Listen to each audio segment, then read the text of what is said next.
ಎಲ್ಲರಿಗೂ ನಮಸ್ಕಾರ. ವೇದಿಕೆ ಮೇಲಿರುವ ಹಿರಿಯರಾದ ಹನುಮಂತಣ್ಣ ಅವರೇ, ವೈ ವಿ ಶಾನ್ಭಾಗ್ ಅವರೇ, ಜಯಲಕ್ಷ್ಮಿ ಮೇಡಮ್ ಅವರೇ, ಅತುಲ್ ಕಾಮತ್ ಅವರೇ, ಪ್ರಭು ಅವರೇ, ನಾಯಕ್ ಮಾಮ್ ಮತ್ತು ಇಲ್ಲಿ ಸೇರಿರುವ ಎಲ್ಲ ಹಿರಿಯರೇ, ಶಿಕ್ಷಕರೇ, ಪೇರೆಂಟ್ಸ್ ಮತ್ತು ಇವತ್ತಿನ ಕಾರ್ಯಕ್ರಮದ ಕೇಂದ್ರ ಬಿಂದುಗಳು ಎಲ್ಲ ವಿದ್ಯಾರ್ಥಿಗಳೇ, ಮುದ್ದು ಮಕ್ಕಳೇ, ಒಂದು ವಾರ್ಮ್ ವೆಲ್ಕಮ್ ಅಂತಾರಲ್ಲ, ಇದು ವಾರ್ಮ್ ವೆಲ್ಕಮ್ ಅಲ್ಲ, ಇದು ಇಮೋಷನಲ್ ವೆಲ್ಕಮ್. ಭಾವುಕರಾಗ್ಬಿಡ್ತೀವಿ ಇಂಥದ್ದೆಲ್ಲ ವೆಲ್ಕಮನ್ನು ಕೊಟ್ಟಾಗ ಅಲ್ವಾ, ಭಾವುಕರಾಗ್ಬಿಡ್ತೀವಿ. ಅಂದರೆ ಪ್ರೀತಿಯಿಂದ ಯಾರಾದರೂ ಕರೆದು ಮಾತಾಡಿಸಿದಾಗ ನಮ್ಮ ಮನಸ್ಸು ತುಂಬಿ ಬಂದುಬಿಡ್ತದೆ. ಇಷ್ಟೆಲ್ಲ ಪ್ರೀತಿಗೆ ಗೌರವಕ್ಕೆ ನಾವು ಅರ್ಹರೋ ಏನೋ ಗೊತ್ತಿಲ್ಲ. ಎಲ್ಲ ನಮ್ಮ ಕರ್ಮ. ಎಲ್ಲೋದ್ರು ಪಂಡಿತ್ ಸರ್? ಎಲ್ಲ ನಮ್ಮ ಕರ್ಮ, ಏನೇನನ್ನು ಅನುಭವಿಸ್ಬೇಕು ಅಂತ ಇದೆಯೋ ಈ ಟೈಮ್ನಲ್ಲಿ, ಈ ಫೇಟ್ ಆಫ್ ದಿಸ್ ಬಾಡಿ ಏನೇನನ್ನು ಅನುಭವಿಸ್ಬೇಕು ಅಂತ ಪಡ್ಕೊಂಬಂದಿದ್ದೀವೋ ಅದನ್ನೆಲ್ಲ ಅನುಭವಿಸ್ಬೇಕು. ಮತ್ತು ನಿಮ್ಮೆಲ್ಲರ ಎದುರಿಗೆ ನಿಂತು ಮಾತಾಡೋದಕ್ಕೆ ನಮ್ಗೆ ಆ ದೇವರು ಶಕ್ತಿ ಕೊಟ್ಟಿದ್ದಾನಲ್ಲ, ಅದಕ್ಕೆ ಅವನಿಗೊಂದು ಧನ್ಯವಾದಗಳನ್ನು ಹೇಳ್ತಾ ಮುಂದಿನ ಮಾತನಾಡ್ತೀನಿ. ಪಂಡಿತ್ ಸರ್ ಅವರು ಇಂಟ್ರಡಕ್ಷನ್ ಮಾಡಬೇಕಾದ್ರೆ ಭಾಳಷ್ಟು ಉತ್ಪ್ರೇಕ್ಷೆಯಾಗಿ ಹೇಳಿದ್ದಾರೆ. ಅಷ್ಟೆಲ್ಲ ಯೋಗ್ಯತೆ ನಮಗಿಲ್ಲ. ಆದರೂ ಅವರು ಒಂದು ಮಾತನ್ನು ಹೇಳಿದ್ದನ್ನು ನಾನು ಕೂಡ ಸಹಮತ ವ್ಯಕ್ತಪಡಿಸ್ತೇನೆ. ಯಾಕೆ ಮುಖ್ಯ ಅತಿಥಿಗಳನ್ನಾಗಿ ಕೆಲವರನ್ನ ಕರೀತಾರೆ, ಅದನ್ನು ನೀವು ಫಾಲೋ ಮಾಡಬೇಕು, ಅವ್ರನ್ನ ನೀವು ನೋಡಬೇಕು ಅಂತ. ವಿದ್ಯಾರ್ಥಿಗಳು ಎಸ್ಪೆಷಲಿ 8, 9, 10 10ನೇ ಕ್ಲಾಸ್ನವ್ರು ಇದ್ದೀರಾ? 10 ಕೈ ಎತ್ತಿ. 10ನೇ ಕ್ಲಾಸ್ನವ್ರು ಇದ್ದೀರಾ? ಓ ವೆರಿ ಗುಡ್. 9 ಇದ್ದೀರಿ. ಓಕೆ. ಸೊ ಈ ಮಕ್ಕಳಿಗೋಸ್ಕರ ಒಂದಿಷ್ಟು ಹಿತನುಡಿಗಳನ್ನು ಆಡಬೇಕು. ಪ್ಲಸ್ ಅವ್ರ ಪೇರೆಂಟ್ಸ್ಗಳು ಬಂದಿರ್ತಾರೆ. ಅವರ ಏನಂದರೆ ಭಾಳಷ್ಟು ಕಡೆ ಸ್ಕೂಲ್ಗೆ ಹೋದಾಗ ಏನನ್ನು ನಾವು ಅಬ್ಸರ್ವ್ ಮಾಡಿರ್ತೀವಿ, ಅವರಲ್ಲಿ ಏನೇನು ಕೊರತೆ ಇದೆ ಅದನ್ನು ಹೇಗೆ ಸರಿಪಡಿಸ್ಕೋಬೇಕು, ನನಗೆ ಎಷ್ಟು ತಿಳಿದಿದೆಯೋ ಅಷ್ಟನ್ನು ಹೇಳೋ ಪ್ರಯತ್ನ ಮಾಡ್ತೀನಿ. ಈಗ ಸರ್ ಇಂಟ್ರಡಕ್ಷನ್ ಮಾಡಬೇಕಾದ್ರೆ ನಮ್ಮ ವರ್ಸಟೈಲ್ ಏನು ಬಯೋಡೇಟಾಗಳನ್ನೆಲ್ಲ ಬಿಡಿಸಿ ಹೇಳಿದರು. ನೀವೆಲ್ಲ ಚಿಕ್ಕವರಿದ್ದಾಗ ಕುವೆಂಪುರವರ ಕವನವನ್ನು ಓದಿರ್ತೀರಿ ಅಲ್ವಾ? ಓ ನನ್ನ ಚೇತನ ಆಗುನಿ ಅನಿಕೇತನ ಅಂತ ಒಂದು ಕವನ ಇತ್ತು. ಓದಿದ್ದೀರಾ ಎಲ್ಲರೂ? ಕನ್ನಡ ಮೀಡಿಯಮ್? ಓ ನೀವೆಲ್ಲ ಇಂಗ್ಲೀಷ್ ಮೀಡಿಯಮ್ ಅಲ್ಲ? ಆ ಕವನವನ್ನು ಕೇಳಿದ್ದೀರಾ? ಕೇಳಿದವರು ಕೈ ಎತ್ತಿ. ಕೇಳಿದ್ದೀರಾ ಎಲ್ಲರೂ? 8, 9, 10 ಯಾರೂ ಕೇಳಿಲ್ವಾ? ಕನ್ನಡ ಮೀಡಿಯಮ್ನವ್ರು ಎಲ್ಲರೂ ಕೇಳಿದ್ದೀವಿ. ಎಲ್ಲ ಪೇರೆಂಟ್ಸ್ಗಳು ಕೇಳಿದ್ದಾರೆ, ಯಾವ ಮಕ್ಕಳು ಕೇಳಿಲ್ಲ. ಇದೇ ಈ ಜನರೇಷನ್ನ ಟ್ರಾಜಡಿ. ಅದರಲ್ಲಿ ಒಂದು ಪ್ಯಾರ ಬರ್ತದೆ, ನನಗೆ ಯಾವಾಗಲೂ ಅದನ್ನು ನೆನ್ಪಿಟ್ಕೊಂಡಿರ್ತೀನಿ. ಏನಂದರೆ, ಎಲ್ಲಿಯೂ ನಿಲ್ಲದಿರು, ಕೊನೆಯನೆಂದು ಮುಟ್ಟದಿರು, ಮನೆಯನೆಂದು ಕಟ್ಟದಿರು, ಓ ಅನಂತವಾಗಿರು. ನಾವು ಚಿಕ್ಕವರು ಇರ್ಬೇಕಾದ್ರೆ ಇದನ್ನು ಹೇಳಬೇಕಾದ್ರೆ ಏನು ಹೇಳ್ಕೊಡ್ತಾ ಇದ್ದಾರೆ ಇವರು ಟೀಚರ್ಸು? ಎಲ್ಲೂ ನಿಲ್ಲಬೇಡ ಅಂತೆ, ಎಲ್ಲಿಯೂ ನಿಲ್ಲದಿರು, ನಿಲ್ಲೇಬೇಡ ಅಂದರೆ ಒಟ್ಟು ಹೋಗ್ತಾ ಇರೋ, ಕೊನೆಯನೆಂದು ಮುಟ್ಟದಿರು. ರನ್ನಿಂಗ್ ರೇಸಲ್ಲಿ ಓಡ್ತಾ ಇರ್ತೀವಿ, ಅದರಲ್ಲಿ ಒಂದು ಫೈನಲ್ ಲೈನ್ ಇರ್ತದೆ, ಆ ಲೈನ್ ಯಾವತ್ತೂ ಮುಟ್ಟಲೇಬೇಡ. ಮನೆ ಕಟ್ಕೋಬೇಕು ಅಂತ ಎಲ್ಲರಿಗೂ ಒಂದೊಂದು ಡ್ರೀಮ್ ಇರ್ತದೆ, ಒಂದು ಮನೆ ಕಟ್ಟಬೇಕು. ಏನು ಮನೆ ಕಟ್ಟಲೇಬೇಡ ಅಂತ ಹೇಳ್ತಾರೆ. ಓ ಅನಂತವಾಗಿರು ಅಂದರೆ ನೀನು ಅಲೆಮಾರಿ ಥರ ಅಲಿತಾನೆ ಇರು. ಹೀಗೆ ಏನು ಹೇಳ್ತಿದ್ದಾರೆ ಇವರು ಅಂತ ಅರ್ಥ ಆಗ್ತಿತ್ತು. ಈಗ ದೊಡ್ಡವರಾದ ಮೇಲೆ ಅನ್ನಿಸ್ತದೆ ಅದೊಂದು ಅತ್ಯಂತ ಆಧ್ಯಾತ್ಮಿಕ ಮತ್ತು ಸಾಧನೆಗೆ ಪೂರಕವಾದಂಥ ಒಂದು ಕವನ ಅದು. ಎಲ್ಲಿಯೂ ನಿಲ್ಲದಿರು ಅಂದರೆ ಯಾವುದೋ ಒಂದು ದಾರಿ ಹಿಡ್ಕೊಂಡು ಹೋಗ್ತೀನಿ, ಒಂದು ಡೆಸ್ಟಿನೇಷನ್. ಬೆಂಗಳೂರಿಗೆ ಹೋಗಬೇಕು, ಎಲ್ಲೋ ಒಂದು ಕಡೆ ಶಿವಮೊಗ್ಗ ಬರುತ್ತೆ, ಅಲ್ಲಿ ನಿಂತ್ಕೊಂಬಿಡೋದು, ಅಲ್ಲಿ ಹಾಲ್ಟ್ ಆಗೋದು. ಅದು ನಮ್ಮ ಡೆಸ್ಟಿನೇಷನ್ ಅಲ್ಲ. ಬೆಂಗಳೂರಿಗೆ ಮುಟ್ತೀವಿ, ಅದು ನಮ್ಮ ಡೆಸ್ಟಿನೇಷನ್ ಅಲ್ಲ. ಮತ್ತೆ ಎಕ್ಸ್ಪ್ಲೋರ್ ಮಾಡಬೇಕು, ಮತ್ತೆ ಹೋಗಬೇಕು, ಮತ್ತೆ ದೇಶಗಳನ್ನು ನೋಡಬೇಕು, ಮತ್ತೆ ಸಾಧನೆಗಳನ್ನು ಮಾಡಬೇಕು. ಕೊನೆಯನೆಂದು ಮುಟ್ಟದಿರು ಅಂದರೆ ನಾವೆಲ್ಲ ಏನು ಮಾಡ್ತೀವಿ, SLC ತನಕ ಹುಡುಗರಿದ್ದರೆ SLC ನನ್ನ ಡೆಡ್ಲೈನ್. SLCನಲ್ಲಿ ಒಳ್ಳೆ ಮಾರ್ಕ್ಸ್ ತೊಗೋಬೇಕು. ಯಾಕೆ ಅಂದರೆ PUCಗೆ ಒಳ್ಳೆ ಕಾಲೇಜ್ ಬರಬೇಕು. PUCನಲ್ಲಿ PCMB ತೊಗೋಬೇಕು, ಒಳ್ಳೆ ಮಾರ್ಕ್ಸ್ ತೊಗೋಬೇಕು. CETನಲ್ಲಿ ಒಳ್ಳೆ ರ್ಯಾಂಕಿಂಗ್ ತೊಗೋಬೇಕು. ಯಾಕೆ ಅಂದರೆ ಇಂಜಿನಿಯರಿಂಗ್ ಒಳ್ಳೆ ಕಾಲೇಜ್ ಸಿಗಬೇಕು.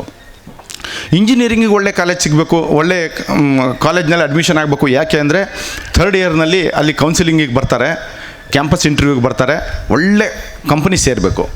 ಒಳ್ಳೆ ಕಂಪ್ನಿ ಯಾಕೆ ಸೇರಬೇಕು ಅಂದರೆ ಒಳ್ಳೆ ಪ್ಯಾಕೇಜ್ ಸಂಬಳ ಸಿಗಬೇಕು, ಒಳ್ಳೆ ಲೈಫ್ ಸೆಟ್ಲ್ ಆಗಬೇಕು, ಒಂದು ಒಳ್ಳೆ ಹುಡುಗಿನ ಮದುವೆ ಆಗಿಬಿಟ್ಟು ಜೀವನದಲ್ಲಿ ಸೆಟ್ಲ್. ಇಲ್ಲಿಗೆ ನಮ್ಮ ಜೀವನ ಕೊನೆ. ಇದು ನಮ್ಮ 4 ಗೋಡೆ. ಈ 4 ಗೋಡೆ ಮಧ್ಯೆ ನಿಲ್ಲಬೇಡ. ಅದಕ್ಕೆ ಮನೆಯನೆಂದು ಕಟ್ಟದಿರು ಅಂತಂದರೆ don't limit yourself in between 4 walls. ಆ 4 ಗೋಡೆ ಮಧ್ಯೆ ನಿಲ್ಲಬೇಡ. ಇಷ್ಟೇ ಅಲ್ಲ, ನಿಂದು out of the box think ಮಾಡು. ನಾವೇನೋ ಒಂದು ಕೆಲಸ ಮಾಡ್ತಾಯಿದ್ದೀವಿ. ಟೀಚಿಂಗ್ ನಮ್ಮ ಪ್ರೊಫೆಷನ್ನು ಅಂದರೆ ನಾನು ಟೀಚಿಂಗ್ ಅಷ್ಟೇ ಮಾಡ್ತಾ ಕೂತ್ರೆ ಅದು ನನ್ನ ಸಂಬಳ ತೊಗೊಂಡಿದ್ದು ಕೆಲಸ ಮಾಡ್ತೀನಿ. ನಾನು ಫಾರೆಸ್ಟ್ ಡಿಪಾರ್ಟ್ಮೆಂಟಲ್ಲಿದ್ದೀನಿ, ಕಾಡು ಕಾಯೋದು ನಮ್ಮ ಕೆಲಸ ಮತ್ತು ಅದು ನಮ್ಮ ಕರ್ಮ ಕೂಡ. ಅಷ್ಟಕ್ಕೆ ನಾವು ನಿಂತುಬಿಟ್ರೆ ಎಲ್ಲರೂ ಸಂಬಳ ತೊಗೊಂಡು ಎಲ್ಲ ಕೆಲಸ ಮಾಡ್ತಾರೆ, ಅದರಲ್ಲೇನು ವಿಶೇಷತೆ ಇದೆ? ಅದನ್ನು ಹೊರತುಪಡಿಸಿ ಹೊರಗೆ ಬರಬೇಕು. ಇದಕ್ಕಿಂತ ಮೀರಿದ್ದು ಒಂದು ಪುಸ್ತಕ ಬರೀಬೇಕು, ಒಂದು ನನಗೆ ಗೊತ್ತಿರೋದನ್ನು 4 ಜನರಿಗೆ ಹಂಚ್ಕೋಬೇಕು, ಸಮಾಜ ಸೇವೆಯಲ್ಲಿ ಹೋಗಬೇಕು, ಬೇರೆ ಏನೋ ಒಂದು ಯಾರೋ ಒಂದು ಕೆಲಸ ಮಾಡ್ತಾ ಇರ್ತಾರೆ ಅವ್ರಿಗೆ ಕೈ ಜೋಡಿಸ್ಬೇಕು. ಇದನ್ನೆಲ್ಲ ನಾವು ಅಳವಡಿಸ್ಕೊಂಡಾಗ ಮಾತ್ರ 10 ಜನರ ಮುಂದೆ ನಾವು ನಿಲ್ಲೋ ಹಂಗೆ ಆಗುತ್ತದೆ. ಇಲ್ಲ ಅಂದರೆ ಈ ಜನಸಂಖ್ಯೆಗೆ ಇನ್ನೊಂದು ಎಡಿಷನ್ ಅಷ್ಟೇ. ನಾವು 140 ಕೋಟಿ ಇದ್ದೀವಿ, 140 ಕೋಟಿಯ 1ನೇ ಸಂಖ್ಯೆ ನಾನು ಅಷ್ಟೇ. ಹಾಗಾಗಬಾರ್ದು. ನಾವು ಎಲ್ಲರ ಥರ ಆಗಬೇಕು ಅಂತಂದರೆ, ಅಂದರೆ ಎಲ್ಲರಿಗಿಂತ ಮಧ್ಯದಲ್ಲಿ ಗುರುತಿಸೋ ಹಾಗೆ ಆಗಬೇಕು ಅಂತಂದರೆ ನಾವು out of the box think ಮಾಡಬೇಕು. ಹುಡುಗರಿಗೆ ಅರ್ಥ ಆಗ್ತಿದೆಯಾ, ಬೋರ್ ಆಗ್ತಿದೆಯಾ? ಅರ್ಥ ಆಗ್ತಿದೆಯಾ? 8, 9ನೇ ಕ್ಲಾಸಿಗೆ ನಿಮ್ಮನ್ನೇ ಟಾರ್ಗೆಟ್ ಮಾಡ್ತಾಯಿದ್ದೀನಿ, ತಡೀರಿ ಬರ್ತೀನಿ ಅಲ್ಲಿಗೆ. ಈ ಜನರೇಷನ್ ಏನಿದೆ, especially this is to our respected parents. ನಾವು ಚಿಕ್ಕವರಿರಬೇಕಾದ್ರೆ ನಾವು ಭಾಳ ಭಾವುಕರು, ಎಮೋಷನಲ್ ಆಗಿ ಬೆಳೆಸ್ಬಿಟ್ಟಿದ್ದಾರೆ ನಮ್ಮನ್ನು. ನಮ್ಗೆ IQ ಜಾಸ್ತಿ ಇಲ್ಲ. ನೀವೆಲ್ಲರೂ ನೋಡಿರಬೇಕು ನಮ್ಮ IQ ಲೆವೆಲ್ ಮತ್ತು ಈಗಿನ ಜನರೇಷನ್ ಮಕ್ಕಳ IQ ಲೆವೆಲ್ ಎರಡನ್ನು ಕಂಪೇರ್ ಮಾಡಿದರೆ, ಈಗಿನ ಮಕ್ಕಳು are born with high IQ. ಹೌದು ಅಲ್ಲ? ತುಂಬ ಬೇಗ ವಿಷಯಗಳನ್ನ ಗ್ರಾಸ್ಪ್ ಮಾಡ್ತಾರೆ. ಅದು ಯಾವುದೇ ಸಬ್ಜೆಕ್ಟ್ ಇರಲಿ, ಟೀಚರ್ಸಿಗೆಲ್ಲ ಅದರ ಅನುಭವ ಇರ್ತದೆ. ಯಾವುದೇ ಸಬ್ಜೆಕ್ಟ್ ಇರಲಿ, ಎಂಥ ಕಷ್ಟಕರವಾದ ಈಕ್ವೇಷನ್ಸ್ ಇರಲಿ, ಅದನ್ನು ಭಾಳ ಚೆನ್ನಾಗಿ ಅವರು ಗ್ರಾಸ್ಪ್ ಮಾಡ್ತಾರೆ. ಅವರ capacity, understanding capacity, learning capacity. ನೀವು ಯಾವುದೇ ಹೊಸ ವಿಷಯ ಕೊಡಿ, 10 ವಿಷಯ ಕೊಡಿ, 10 ವಿಷಯವನ್ನು ಕಲಿತಾರೆ. ಅವರಲ್ಲಿ ಆ ಕೆಪಾಸಿಟಿ ಇದೆ. IQ ತುಂಬ ಇದೆ. EQ ಏನಿದೆಯಲ್ಲ, EQ ಎಮೋಷನಲ್ ಕೋಶಂಟು, ಅದು 0 ಆಗಿದೆ. ಈಗಿನ ಜನರೇಷನ್ ಮಕ್ಕಳು ಹೈ IQ 0 EQ. ನಿಮಗೆಲ್ಲರಿಗೂ ಅದರ ಅನುಭವಕ್ಕೆ ಬಂದಿರುತ್ತೆ.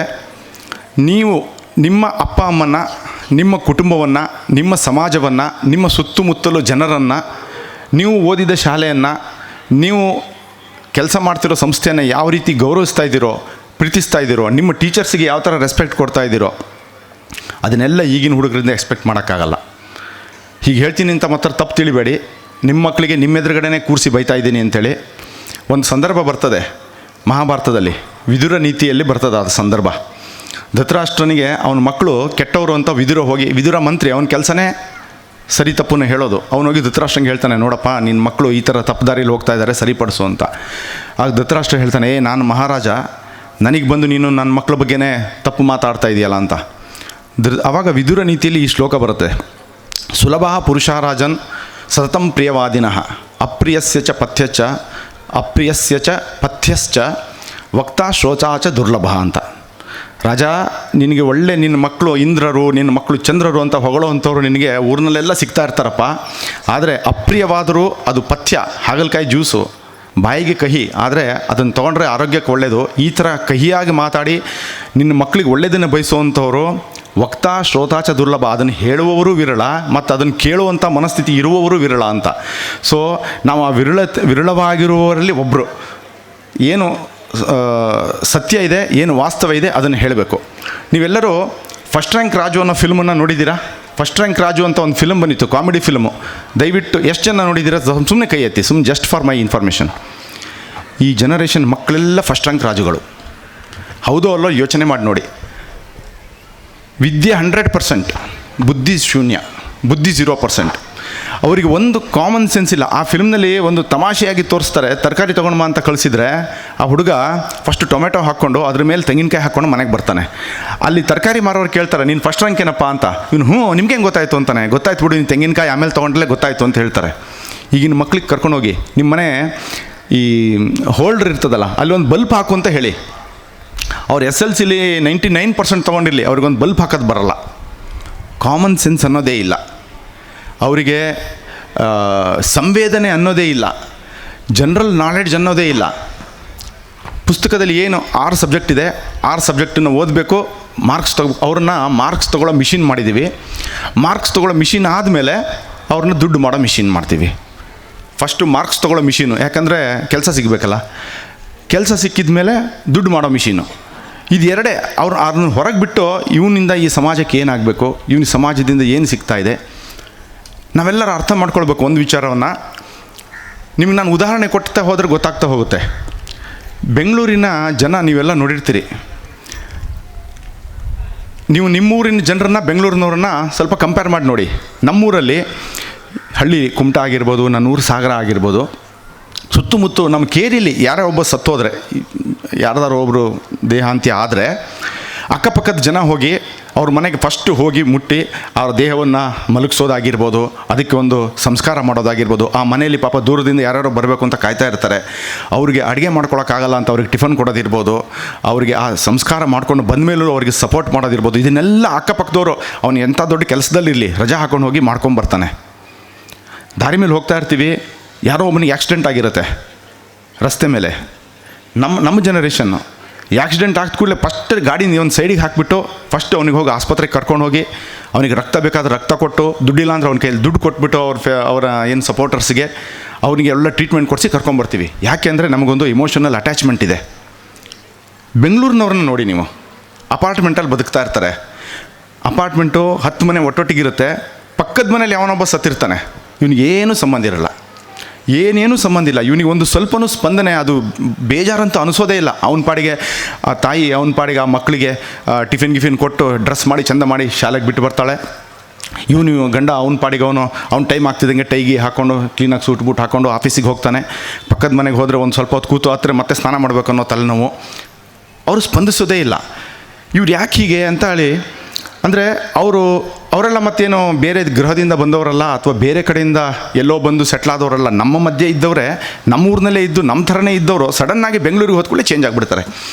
ಯಾಕೆ ಹಿಂಗೆ ಆಗ್ತಿದ್ದಾರೆ ಅಂತ ಒಂದು ಸ್ವಲ್ಪ ವಿಚಾರ ಮಾಡೋವಂಥ ಸಂದರ್ಭ ಬಂತು.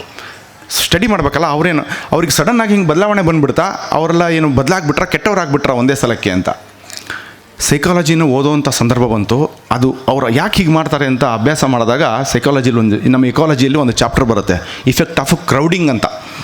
ಕ್ರೌಡಿಂಗ್ ಅಂದರೆ ಇದು ಅವರೆಲ್ಲರೂ ಒಂದು ರೀತಿಯ ರೋಗದಿಂದ ಬಳಲ್ತಾ ಇದ್ದಾರೆ, ಅವ್ರಿಗೆ ಗೊತ್ತಿಲ್ಲ. ಅವ್ರು ಡಾಕ್ಟರ್ ಹತ್ರ ಹೋದಾಗ ಅಥವಾ ಸೈಕಾಲಜಿಸ್ಟ್ ಹತ್ರ ಹೋದಾಗ ಗೊತ್ತಾಗುತ್ತೆ. ಆದರೆ ಅವ್ರು ಹೋಗಲ್ಲ, ಯಾಕೆಂದರೆ ಅವ್ರಿಗೆ ತಾವು ಒಂದು ರೋಗದಿಂದ ಬಳಲ್ತಾ ಇದ್ದೀವಿ ಅನ್ನೋದು ಗೊತ್ತಿಲ್ಲ. ಆ ರೋಗಕ್ಕೆ ಲರ್ನ್ಡ್ ಹೆಲ್ಪ್ಲೆಸ್ನೆಸ್ ಸಿಂಡ್ರೋಮ್ ಅಂತ ಕರೀತಾರೆ. ಲರ್ನ್ಡ್ ಹೆಲ್ಪ್ಲೆಸ್ನೆಸ್ ಅಂದರೆ ಈಗ ಅಸಹಾಯಕ ಪರಿಸ್ಥಿತಿ. ನಾವು ಯಾವುದೋ ಒಂದು ಪರಿಸ್ಥಿತಿಯಲ್ಲಿ ಹೋಗಿಬಿಟ್ಟಿದ್ದೀವಿ, ಅದ್ರಲ್ಲಿ ನಮ್ಗೆ ಏನೂ ಮಾಡೋಕ್ಕೆ ಆಗಲ್ಲ, ನಾವು ಅಂದರೆ ಕೈ ಚೆಲ್ಲಿ ಕುತ್ಕೊಂಡ್ಬಿಟ್ಟಿರ್ತೀವಿ. ಇಂಥ ಪರಿಸ್ಥಿತಿಯನ್ನು ಅವರು ಕಲ್ತ್ಬಿಟ್ಟಿದ್ದಾರೆ. ಯಾಕೆ ಅಂತ ಹೇಳ್ತೀನಿ, ಇದನ್ನು ನೀವು ಸ್ವಲ್ಪ ಗಮನವಾಗಿ ಕೇಳಿ. ಸಚಿನ್ ತೆಂಡೂಲ್ಕರ್ ನಿಮಗೆಲ್ಲರಿಗೂ ಗೊತ್ತು, ನೋ ಡೌಟ್ ಇಂಡಿಯಾದ ವರ್ಲ್ಡ್ನ ನಂಬರ್ 1 ಬ್ಯಾಟ್ಸ್ಮನ್, ಹೌದೋ ಅಲ್ಲ, ಒಪ್ತೀರಾ ಎಲ್ಲರೂ? ಅವನಿಗೆ Shoaib Akhtar per hour 160 km/h ಸ್ಪೀಡಲ್ಲಿ ಬಾಲ್ ಮಾಡಿದ್ರು 6 ಬಾಲ್ಗೂ 6 ಸಿಕ್ಸರ್ ಹೊಡೆಯುವಂಥ ಶಕ್ತಿ, ಸಾಮರ್ಥ್ಯ, ಟ್ಯಾಲೆಂಟು, ಸ್ಕಿಲ್ಲು ಎಲ್ಲ ಇದೆ, ಹೌದೋ ಅಲ್ಲ? ಇದಕ್ಕೂ ಒಪ್ತಿರ್ತಾನೆ. ಒಂದೇ ಸಲಕ್ಕೆ ಅಕಸ್ಮಾತ್ 100 ಜನ ಶೋಯಬ್ ಅಖ್ತರ್ಗಳು ಬಾಲ್ ಮಾಡಿದರೆ Sachin Tendulkar world number 1 batsman ಬೇಕಾದರೂ ಆಗಿರಲಿ, 100 ಜನ ಶೋಯಬ್ ಅಖ್ತರ್ಗಳು ಬಾಲ್ ಮಾಡಿದರೆ ಅವನು ಏನು ಮಾಡ್ತಾನೆ? ಅವನಿಗೆ ಅನಿಸುತ್ತೆ ಏನು ಪ್ರಯೋಜನ ಇಲ್ಲ. ಈಗ 100 ಜನ ಬಾಲ್ ಮಾಡ್ತಾ ಇದ್ದಾರೆ, ನಾನು ಏನು ಮಾಡಿದ್ರು ಒಂದು ಬಾಲನ್ನಷ್ಟೇ ಟಚ್ ಮಾಡ್ಬೋದು, ಇನ್ನು 99 ಬಾಲು ವೇಸ್ಟ್ ಆಗುತ್ತೆ, ಹಾಳಾಗಿ ಹೋಗಲಿ ಅಂತ ಸುಮ್ಮನೆ ನಿಂತ್ಕೊಂಡ್ಬಿಡ್ತಾನೆ ಕೈ ಚೆಲ್ಲಿ. This is learned helplessness. ಇವರಿಗೆ ಕ್ರೌಡಿಂಗ್ ಆಗಿ ಇನ್ಫಾರ್ಮೇಷನ್ ಆಗಿ ಇದಕ್ಕೆ ಒಂದು ಮಾಡೆಲ್ ಹೇಳ್ತಾರೆ. ಅದಕ್ಕೆ ಸ್ಟಿಮ್ಯುಲಸ್ ಓವರ್ಲೋಡ್ ಮಾಡೆಲ್ ಅಂತ. ನೀವು ಗೂಗಲ್ ಮಾಡಿ, ನಿಮಗೆಲ್ಲದೂ ಸಿಗುತ್ತೆ. ಸ್ಟಿಮ್ಯುಲಸ್ ಓವರ್ಲೋಡ್ ಮಾಡೆಲ್ ಅಂತ. ಏನು ಸ್ಟಿಮ್ಯುಲಸ್ ಅಂತಂದರೆ ಪ್ರಚೋದನೆ. ಬೆಂಗಳೂರಿನಲ್ಲಿ ಇರೋರಿಗೆ ಸುಮ್ಮನೆ ಕೂತ್ರೆ ಸಾಕು 100 ಜನ ಮಾತಾಡಿಸ್ತಾ ಇರ್ತಾರೆ. ಅಂದರೆ ಅವ್ರಿಗೆ ಮಾತಾಡಿಸ್ತಿರಲ್ಲ, ಅಷ್ಟು ಮಾತುಗಳು, ಅಷ್ಟು ಹಾರ್ನು, ಅಷ್ಟು ವೆಹಿಕಲ್ಗಳು, ಅಷ್ಟು ಜನರ ಸಂವೇದನೆ ಬರ್ತಾನೇ ಇರ್ತದೆ. ಹೀಗೆ ಬಂದು ಇದು ನನ್ನದಲ್ಲ, ಇದು ನನಗಲ್ಲ, ಇದು ನನ್ನದಲ್ಲ ಅಂತ ಅಂದ್ಕೊಂಡು ಅವ್ರಿಗೆ ಕೊನೆಗೆ ಹೆಂಗೆ ಆಗ್ಬಿಡ್ತಾರೆ ಅಂದರೆ ತಮ್ಮವರು ತಮಗೆ ಸ್ಪಂದನೆ ಮಾಡಿದ್ರು ಇದು ನಮ್ಮವರಲ್ಲ ಅಂತ ಅನಿಸ್ಬಿಡೋಕ್ಕೆ ಶುರು ಆಗುತ್ತೆ. ಇದು ಒಂದು ರೋಗ. ಇವತ್ತು ನಮ್ಮ ಮಕ್ಕಳಿಗೆ ನಾವು ಇದನ್ನೇ ಮಾಡ್ತಾಯಿದ್ದೀವಿ. ಇದಕ್ಕೆ ಹೇಗೆ ಸಂಬಂಧ ಅಂತ ಹೇಳ್ತೀನಿ. ಸ್ಟಿಮ್ಯುಲಸ್ ಓವರ್ಲೋಡ್ ಹೇಗೆ ಆಗ್ತಾಯಿದೆ ಅಂತ. ನಾವೆಲ್ಲರೂ ಸಣ್ಣಕ್ಕಿದ್ವಿ, ನಾವೆಲ್ಲ 70s ಬಾರ್ನ್, 70, 75, 78ನೇ ಇಸ್ವಿಲಿ ಹುಟ್ಟಿದವರು. ಹೆಚ್ಚು ಕಡಿಮೆ ಪೇರೆಂಟ್ಸ್ ಎಲ್ಲ ಅದೇ ಏಜ್ನವ್ರು ಇದ್ದಾರೆ ಅಂತ ಅನ್ಕೋತೀನಿ. ನಮ್ಮ ಊರಿನಲ್ಲಿ ನಾವು ಹೇಳ್ತಾ ಇರ್ತಾರೆ, ಅವ್ರ ಮಗ ಓದೋದ್ರಲ್ಲಿ ತುಂಬ ಜಾಣ ಇದ್ದಾನೆ, ಟಾಪರು, ತುಂಬ ಚೆನ್ನಾಗಿ ಓದ್ತಾನೆ ಅಂತ ಒಂದು ಫ್ಯಾಮಿಲಿನ ಐಡೆಂಟಿಫೈ ಮಾಡ್ತಿದ್ರು. ಇನ್ನೊಂದು ಫ್ಯಾಮಿಲಿನ ಅವ್ರ ಮಗ ಒಳ್ಳೆ ಡ್ಯಾನ್ಸರು, ಅಂದರೆ ಭರತನಾಟ್ಯಂನಲ್ಲಿ ಅವನು ವಿದ್ವತ್ತು, ವಿಶಾರದ ಎಲ್ಲ ಮಾಡಿದ್ದಾನೆ, ತುಂಬ ಒಳ್ಳೆ ಡ್ಯಾನ್ಸ್ ಮಾಡ್ತಾರೆ ಅಂತ. ಇನ್ನೊಬ್ಬರು ಇವ್ರ ಮಗ ಚೆಸ್ನಲ್ಲಿ ನಂಬರ್ 1, ಅವನು ಸ್ಟೇಟ್ ಲೆವೆಲ್ಗೆಲ್ಲ ಹೋಗಿ ಬಂದಿದ್ದಾನೆ, ಒಳ್ಳೆ ಚೆಸ್ ಆಡ್ತಾನೆ ಅಂತಿರ್ತಾರೆ. ಇನ್ನೊಬ್ಬರು ಒಳ್ಳೆಯ ಸಂಗೀತಗಾರರು MS ಸುಬ್ಬಲಕ್ಷ್ಮಿ ಥರ ಹಾಡ್ತಾಳೆ ಆ ಹುಡುಗಿ ಅಂತ ಹೇಳ್ತಿರ್ತಾರೆ. ಅಂದರೆ ಒಂದು ಏರಿಯಾ, ಒಂದು ಕೇರಿ ಇತ್ತು ಅಂತಂದರೆ ಅಲ್ಲೊಂದು 10 ಮನೆ ಇದ್ದರೆ ಒಂದೊಂದು ಮನೆಯಲ್ಲಿ ಒಂದೊಂದು ಸ್ಪೆಷಾಲಿಟಿ ಇರ್ತಿತ್ತು. ಒಬ್ಬ ಮಗ ಓದೋದ್ರಲ್ಲಿ ಇಂಟೆಲಿಜೆಂಟು, ಒಬ್ಬರು ಸ್ಪೋರ್ಟ್ಸ್ನಲ್ಲಿ, ಒಬ್ಬರು ಅಥ್ಲೆಟಿಕ್ಸ್ನಲ್ಲಿ, ಒಬ್ಬರು ಚೆಸ್ನಲ್ಲಿ, ಒಬ್ಬರು ಸಂಗೀತದಲ್ಲಿ, ಒಬ್ಬರು ಗಾಯನದಲ್ಲಿ, ಒಬ್ಬರು ತಬಲಾ ಬಾರಿಸೋದ್ರಲ್ಲಿ, ಒಬ್ಬರು ಅಬ್ಯಾಕಸ್ನಲ್ಲಿ, ಹಿಂಗೆ ಒಂದೊಂದರಲ್ಲಿ ಒಂದೊಂದು ಇರ್ತಿತ್ತು. ಇವತ್ತೇನಾಗಿದೆ ಗೊತ್ತಾ? ಒಂದು ಮನೆಯಲ್ಲಿ ಒಂದು ಮಗು, ಆ ಮಗುವಿನಲ್ಲಿ ಈ 10 ಕ್ಯಾರೆಕ್ಟರ್ ಇದೆ. ಸ್ವಲ್ಪ ಯೋಚನೆ ಮಾಡಿ ನೋಡಿ. ನಮ್ಮ ಮಗ ಓದೋದ್ರಲ್ಲಿ ನಂಬರ್ 1, ಸಂಗೀತದಲ್ಲಿ ನಂಬರ್ 1, ಡ್ಯಾನ್ಸ್ನಲ್ಲಿ ನಂಬರ್ 1, ಚೆಸ್ಸಿಗೆ ಹಾಕ್ತೀರಾ? ಚೆಸ್ಸಿಗೂ ಹಾಕಿದ್ದೀನಿ, ಅವನು ಅಲ್ಲೂ ಹೋಗ್ತಾ ಇದ್ದಾನೆ. ಬ್ಯಾಡ್ಮಿಂಟನ್ ಕಲಿತಾ ಇದ್ದಾನೆ, ಅದಕ್ಕೂ ಹೋಗ್ತಾ ಇದ್ದಾನೆ. ಅಬ್ಯಾಕಸ್ಗೆ ಹೋಗ್ತಾ ಇದ್ದಾನೆ, ಅದಕ್ಕೂ ಹೋಗ್ತಾ ಇದ್ದಾನೆ. ಒಂದು ತಲೆಯಲ್ಲಿ ಈಗ ಸೈಕಾಲಜಿ ಪ್ರಕಾರ 1ರಿಂದ 14ನೇ ವಯಸ್ಸಿನ ಮಕ್ಕಳು ಒಳಗಡೆ, 14ನೇ ವರ್ಷದ ಒಳಗಡೆ ಅವರ ಬ್ರೈನ್ ಡೆವಲಪ್ಮೆಂಟ್ ಒಂದು 95% ಮುಗಿದೋಗ್ಬಿಡುತ್ತೆ. ಈ 95%ಅಲ್ಲಿ ನಾವು ಏನನ್ನು ತುಂಬಬೇಕು ಅಂದರೆ ಅವ್ರಿಗೆ ಇಮೋಷನ್ಸ್ಗಳನ್ನ ತುಂಬಬೇಕು. ಅವರಲ್ಲಿ ನಾವು ಇಮೋಷನಲ್ ಕೋಶಂಟ್ ಜಾಸ್ತಿ ಆಗೋ ಥರ ನೋಡ್ಕೋಬೇಕು. ನಾವು ಏನು ತುಂಬ್ತಾ ಇದ್ದೀವಿ ಅಂದರೆ, ಈಗ ಕಲ್ಪನೆ ಮಾಡ್ಕೊಳ್ಳಿ, ಒಂದು ರೋಬೋಟ್. ಆ ರೋಬೋಟ್ನಲ್ಲಿ ನೀವು ಎಲ್ಲ ಫೀಡ್ ಮಾಡಿದ್ದೀರಾ. ಪ್ರೋಗ್ರಾಮಿಂಗ್, ಸಂಗೀತದ ಪ್ರೋಗ್ರಾಮಿಂಗ್ ಫೀಡ್ ಮಾಡಿದ್ದೀರಾ, ಡ್ಯಾನ್ಸಿನ ಪ್ರೋಗ್ರಾಮಿಂಗ್ ಫೀಡ್ ಮಾಡಿದ್ದೀರಾ, ಎಲ್ಲ 10 ಪ್ರೋಗ್ರಾಮಿಂಗ್ನ ಫೀಡ್ ಮಾಡಿಬಿಟ್ಟಿದ್ದೀರಾ. ಅದೇನು ಬಿಹೇವ್ ಮಾಡುತ್ತೆ? ಸಂಗೀತದ ಬಟನ್ ಒತ್ತಿದ್ರೆ ಹಾಡು ಹೇಳುತ್ತೆ, ಡ್ಯಾನ್ಸಿನ ಬಟನ್ ಒತ್ತಿದ್ರೆ ಡ್ಯಾನ್ಸ್ ಮಾಡುತ್ತೆ, ಚೆಸ್ ಆಡೋ ಒಂದು ಬಟನ್ ಒತ್ತಿದ್ರೆ ಚೆಸ್ ಆಡುತ್ತೆ. ಅದನ್ನು ಬಿಟ್ಟು ಅದನ್ನು out of the box think ಮಾಡುತ್ತಾ ಅಂದರೆ ಇಲ್ಲ. ನಮ್ಮ ಮಕ್ಕಳು ಅದೇ ಆಗಿದ್ದಾರೆ. ಅವರಲ್ಲಿ ಸ್ಟಿಮ್ಯುಲಸ್ ಓವರ್ಲೋಡ್ ಆಗಿಬಿಟ್ಟಿದೆ. ಸ್ಟಿಮ್ಯುಲಸ್ ಓವರ್ಲೋಡ್ ಆದರೆ ಏನಾಗುತ್ತೆ? ನೀವು ಗೂಗಲ್ ಮಾಡಿ ನೋಡಿ, ನಿಮಗೆ ಗೊತ್ತಾಗುತ್ತೆ. ಭಯ ಆಗಿಬಿಡುತ್ತೆ. ಒಂದು ಮಕ್ಕಳು ಅವ್ರು ಏನು ಆಗಬೇಕು ಅನ್ನೋದನ್ನು ಅವರು ಡಿಸೈಡ್ ಮಾಡ್ತಾರೆ, ಅಥವಾ ಪೇರೆಂಟ್ಸ್ ಅವರಿಗೆ ಗೈಡ್ ಮಾಡಿ ಅವ್ರನ್ನ ಡಿಸೈಡ್ ಮಾಡ್ತಾರೆ. ಹಾಗೆ ಅವರು ಡಿಸೈಡ್ ಮಾಡಿದ ಮೇಲೆ ಆ ಫೀಲ್ಡಲ್ಲಿ ಅವ್ರನ್ನ ಬೆಳಿಲಿಕ್ಕೆ ನಾವು ಬಿಡಬೇಕು. ಅವ್ರು ಏನು ಬೇಕಾದರೂ ಆಗಲಿ, ಅವ್ರು ಕ್ರಿಕೆಟರ್ ಆಗಬೇಕಾ, ಕ್ರಿಕೆಟರ್ ಆಗಲಿ, ಅದ್ರ ಮೇಲೆ ಟ್ರೈನಿಂಗ್ ತೊಗೊಳ್ಳಿ. ಸಂಗೀತಗಾರರಾಗಬೇಕಾ, ಆಯಿತು, ಅದರಲ್ಲೇ ಮುಂದುವರಿಲಿ. ಡ್ಯಾನ್ಸರ್ ಆಗಬೇಕಾ, ಅದರಲ್ಲೇ ಮುಂದುವರಿಲಿ. ಎಲ್ಲ ಟ್ರೇಡ್ಸನ್ನು ಒಬ್ಬರಲ್ಲಿ ಕಾಣಬೇಕು ಅಂತ ನಮಗೊಂದು ಮಹತ್ವಾಕಾಂಕ್ಷೆ ಇದೆಯಲ್ಲ ನಮ್ಮ ಪೇರೆಂಟ್ಸಿಗೆ. ಇದು ಆ ಮಕ್ಕಳನ್ನ ಮುಂದಿನ ಭವಿಷ್ಯದಲ್ಲಿ ಫಸ್ಟ್ ರ್ಯಾಂಕ್ ರಾಜುಗಳನ್ನಾಗಿ ಮಾಡಿ ಅವ್ರನ್ನ ನಾಶ ಮಾಡ್ತಾರೆ, ಅವ್ರ ಭವಿಷ್ಯವನ್ನು ಹಾಳು ಮಾಡ್ತಾಯಿದ್ದಾರೆ. ನಮಗೆ ಗೊತ್ತಾಗ್ತಿಲ್ಲ. ನಾವು ಅಂದ್ಕೊಂಡಿದ್ದೀವಿ ಇವರು they will excel in life, ಅವ್ರು ಎಲ್ಲದೂ ತಿಳ್ಕೊಂಡ್ಬಿಟ್ಟಿದ್ರೆ ಜೀವನದಲ್ಲಿ ಮುಂದೆ ಬರ್ತಾರೆ ಅಂತ. Jack of all is a master of none. ಎಲ್ಲ ವಿಷಯವನ್ನು ಒಬ್ಬನೇ ತಿಳ್ಕೊಳ್ಳೋಕ್ಕಾಗಲ್ಲ. ಈಸೋಪನ ನೀತಿಕತೆಯಲ್ಲಿ ಮೊದಲನೇ chapter, be content with your lot, one cannot be first in everything. ಯಾವ ಮನುಷ್ಯನಿಗೂ ಇದು ಸಾಧ್ಯ ಇಲ್ಲ, ಎಲ್ಲವನ್ನೂ ಒಬ್ಬರೇ ಮಾಡಲಿಕ್ಕೆ ಸಾಧ್ಯ ಇಲ್ಲ. ನೀವು ಇನ್ನೊಂದು ಕೇಳ್ಬೋದು, ಹಾಗಾದ್ರೆ ನಮ್ಮ ಮಕ್ಕಳಿಗೆ ಒಳ್ಳೆ ಹವ್ಯಾಸಗಳನ್ನು ಬೆಳೆಸೋದು ಬೇಡವಾ ಅಂತ. ಎಸ್, ಹವ್ಯಾಸಗಳು ಬೇಕು. ಅವರಿಗೆ ಅದು ವಿಷಯ ಗೊತ್ತಿರಬೇಕು. ಸಂಗೀತ ಗೊತ್ತಿರಬೇಕು, ನೃತ್ಯ ಗೊತ್ತಿರಬೇಕು, ಸಾಹಿತ್ಯ ಗೊತ್ತಿರಬೇಕು, ಎಲ್ಲದೂ ಗೊತ್ತಿರಬೇಕು. ಹಾಗಂತ ಎಲ್ಲದರಲ್ಲೂ ಫಸ್ಟ್ ಆಗಬೇಕು ಅಂತ ಬಯಸಿದರೆ ಅವ್ರಿಗೆ ಸ್ಟಿಮ್ಯುಲಸ್ ಓವರ್ಲೋಡ್ ಆಗುತ್ತೆ. ಸ್ಟಿಮ್ಯುಲಸ್ ಓವರ್ಲೋಡ್ ಆದಾಗ ಏನಾಗುತ್ತೆ ಗೊತ್ತಾ? ಅವರ ಕಾಗ್ನೇಟಿವ್ ಕೆಪಾಸಿಟಿ ಕಡಿಮೆ ಆಗುತ್ತೆ. ನಿಮಗೆ ಟೀಚರ್ಸು ಹೇಳ್ಬೋದು, ಕಾಗ್ನೇಟಿವ್ ಕೆಪಾಸಿಟಿ ಏನು? Thinking, learning, problem solving, risk orientation, decision making, ಇದು ಯಾವುದೂ ಇಲ್ಲ. ನೀವು ಯೋಚನೆ ಮಾಡಿ ನೋಡಿ, ನಿಮ್ಮ ಮನೇಲಿ ಏನಾರ ಮದುವೆ ಫಂಕ್ಷನ್ ಆಗ್ತಿದೆ ಅಂತ ತಿಳ್ಕೊಳ್ಳಿ. ನೀವೆಲ್ಲರೂ ನನಗೆ ಗೊತ್ತಿರೋ ಹಾಗೆ ಒಂದೊಂದು ಫ್ಯಾಮಿಲಿಯಲ್ಲಿ ಒಂದೊಂದು ಏನಾದ್ರು ಮದುವೆನೋ, ಮುಂಜಿನೋ, ಯಾರಾದ್ರು ಸಾವಾದಾಗಲೋ ಅಥವಾ ಯಾರಾದರೂ ಹುಟ್ಟಾದಾಗಲೋ ಏನೋ ಒಂದು ಫಂಕ್ಷನನ್ನು ಏಕೈಕ ವ್ಯಕ್ತಿಯಾಗಿ ನಿಂತು ನಿಭಾಯಿಸೋ ಸಾಮರ್ಥ್ಯ ನಮಗೆಲ್ಲರಿಗೂ ಇದೆ. ಒಂದು ಊರಿನಲ್ಲಿ ಒಂದು ಜಾತ್ರೆ ಫಂಕ್ಷನ್ ಆಗ್ತಿದೆ ಅಂದರೆ ನಮ್ಮನ್ನೇನಾದ್ರು ಜಾತ್ರೆ ಕಮಿಟಿ ಕನ್ವೀನರ್ ಮಾಡಿದ್ರೆ ನಾವು ಒಬ್ಬರೇ ಹೋಗಿ ನಡ್ಸ್ಕೊಂಬರ್ತೀವಿ. ಈಗಿನ ಕಾಲದ ಮಕ್ಕಳಿಗೆ ಮನೆಯಲ್ಲಿ ಒಂದು ಸಣ್ಣ ಸತ್ಯನಾರಾಯಣ ಪೂಜೆ ಮಾಡಿ ನೀನೆಲ್ಲ ನೋಡ್ಕೊಂತ ಹೇಳಿ, ಯಾವ ಕಾರಣಕ್ಕೂ ನೋಡ್ಕೊಳ್ಳಲ್ಲ. ಅವ್ರಿಗೆ ಏನು ಕೆಲಸನೂ ಮಾಡೋಕ್ಕೆ ಬರಲ್ಲ. ದಯವಿಟ್ಟು ಮಕ್ಕಳು ಬೇಜಾರಾಗಬೇಡಿ. ಇದು ನಾವು ಪೇರೆಂಟ್ಸ್ಗಳು ಮಾಡ್ತಿರೋ ತಪ್ಪು. ಯಾವುದಾದ್ರೂ ಫಂಕ್ಷನಿಗೆ, ಮದುವೆ ಮನೆಗೆ ಫಂಕ್ಷನಿಗೆ ಕರೆಕ್ಟ್ ಊಟ ಟೈಮಿಗೆ ಕರ್ಕೊಂಡು ಹೋಗ್ತೀವಿ, ಊಟ ಮಾಡಿಸಿ ಕರ್ಕೊಂಬರ್ತೀವಿ. ಅದ್ರ ಹಿಂದಿನ ತಯಾರಿ ಏನು, ಅಲ್ಲಿ ಏನೇನು ಕೆಲಸಗಳಿರ್ತದೆ. ಯಾರಾದ್ರು ಸತ್ತವ್ರ ಮನೆಗೆ ಕರ್ಕೊಂಡು ಹೋಗಿ ಅವರಿಗೆ, ನೋಡಪ್ಪ ಇದು ದುಃಖದ ಮನೆ, ಇದು ಈ ಥರ ಇರುತ್ತೆ, ಸಂದರ್ಭಗಳು ಈ ಥರ ಇರ್ತವೆ, ಒಬ್ಬರನ್ನ ಕಳ್ಕೊಂಡಾಗ ಈ ಥರ ದುಃಖ ಬರಬೇಕು.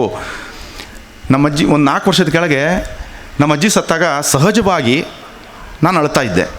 ನಮ್ಮ ಫ್ಯಾಮಿಲಿಲೂ ಇದ್ದಾರೆ ಫಸ್ಟ್ ರ್ಯಾಂಕ್ ರಾಜುಗಳು. ಹಿಂಗೆ ನೋಡ್ದ, ಸಣ್ಣ ಮಕ್ಳ ಥರ ಅಳ್ತಿಯಲ್ಲೋ ಅಂದ. ಏನು ಹೇಳೋದು ಅವರಿಗೆ? ನಾವು ಏನು ಹೇಳೋಕ್ಕಾಗಲ್ಲ. ಯಾಕೆಂದರೆ ಅವರಿಗೆ ಸತ್ತಾಗ ಅಳೋದು ಕೂಡ ಅವರ ದೃಷ್ಟಿಯಲ್ಲಿ ಅಬ್ನಾರ್ಮ್ಯಾಲಿಟಿ ಅನ್ನೋಷ್ಟು ಇಮೋಷನಲ್ ಲೆಸ್ ಸಮಾಜವನ್ನು ನಾವು ಕಾಣ್ತಾ ಇದ್ದೀವಿ ಇವತ್ತು. ಇದು ಡೇಂಜರ್. ಈ ಥರ ನಾವು ಮಕ್ಕಳನ್ನ ಮುಂದೆ ಬೆಳೆಸಿದರೆ ನಾಳೆ ಅವ್ರು ನಮ್ಮನ್ನು ನೋಡ್ಕೊಳ್ಳೋದೇನು ಬೇಡ, ನಾವು ಆ ಕಲ್ಪನೆಯನ್ನು ಬಿಟ್ಟೇ ಬದುಕಬೇಕು. ಆದ್ರೂ ಅಟ್ಲೀಸ್ಟ್ ನಮಗೆ ಆರಾಮಿಲ್ಲದೆ ಇದ್ದಾಗ ನಮಗೊಂದು ನೀರಾದರೂ ಕೊಡಬೇಕಲ್ಲ. ಆ ಥರ ನಾವು ಬೆಳೆಸದೇ ಇದ್ಬಿಟ್ರೆ ಇವತ್ತು ಅವ್ರಿಗೆ ಕಾಗ್ನೇಟಿವ್ ಕೆಪಾಸಿಟಿ ಇಲ್ಲ, ಡಿಸಿಷನ್ ಮೇಕಿಂಗ್ ಕೆಪಾಸಿಟಿ ಇಲ್ಲ, ಕಳ್ಕೊಂಡ್ಬಿಟ್ಟಿದ್ದಾರೆ. ಏನು ಓದಬೇಕು ಅಂತ ನೀವು ಕೇಳಿ ನೋಡಿ, ನೀ ಏನಾಗಬೇಕು ದೊಡ್ಡವನಾದ್ಮೇಲೆ ಅಂತ ಒಂದೊಂದು ದಿನ ಒಂದೊಂದು ಹೇಳ್ತಾರೆ. ಇವತ್ತು ಇಂಜಿನಿಯರ್ ಆಗಬೇಕು ಅಂತಾರೆ, ನಾಳೆ ಡಾಕ್ಟರ್ ಆಗಬೇಕು ಅಂತಾರೆ, ಇಲ್ಲ ನಾನು CA ಮಾಡ್ತೀನಿ ಅಂತಾರೆ. ಯಾವುದಾದ್ರೂ ಒಂದು ಮೂವಿ ನೋಡಿಬಿಟ್ಟು ಅದರಲ್ಲಿ ಇನ್ಫ್ಲೂಯೆನ್ಸ್ ಆಗಿ ನಾನು ಆ ಥರ ಆಗಬೇಕು ಅಂತಾರೆ. ಅವರಿಗೆ ಒಂದು ಡಿಸಿಷನ್ ಮೇಕಿಂಗ್ ಕೆಪಾಸಿಟಿನೇ ಇಲ್ಲ. ಯಾವುದಾದ್ರೂ ಒಂದು ಜೀವನದ ಪ್ರಾಬ್ಲಮ್ ಕೊಟ್ಟು ನೋಡಿ, ಪ್ರಾಬ್ಲಮ್ ಸಾಲ್ವಿಂಗ್ ಕೆಪಾಸಿಟಿ ಇದೆಯಾ? ಇಲ್ಲ. ಯಾಕೆಂದರೆ ಅವರ ಕಾಗ್ನಿಟಿವ್ ಕೆಪಾಸಿಟಿ ಕಡಿಮೆ ಆಗಿಬಿಟ್ಟಿದೆ. That is because of overload of stimulus.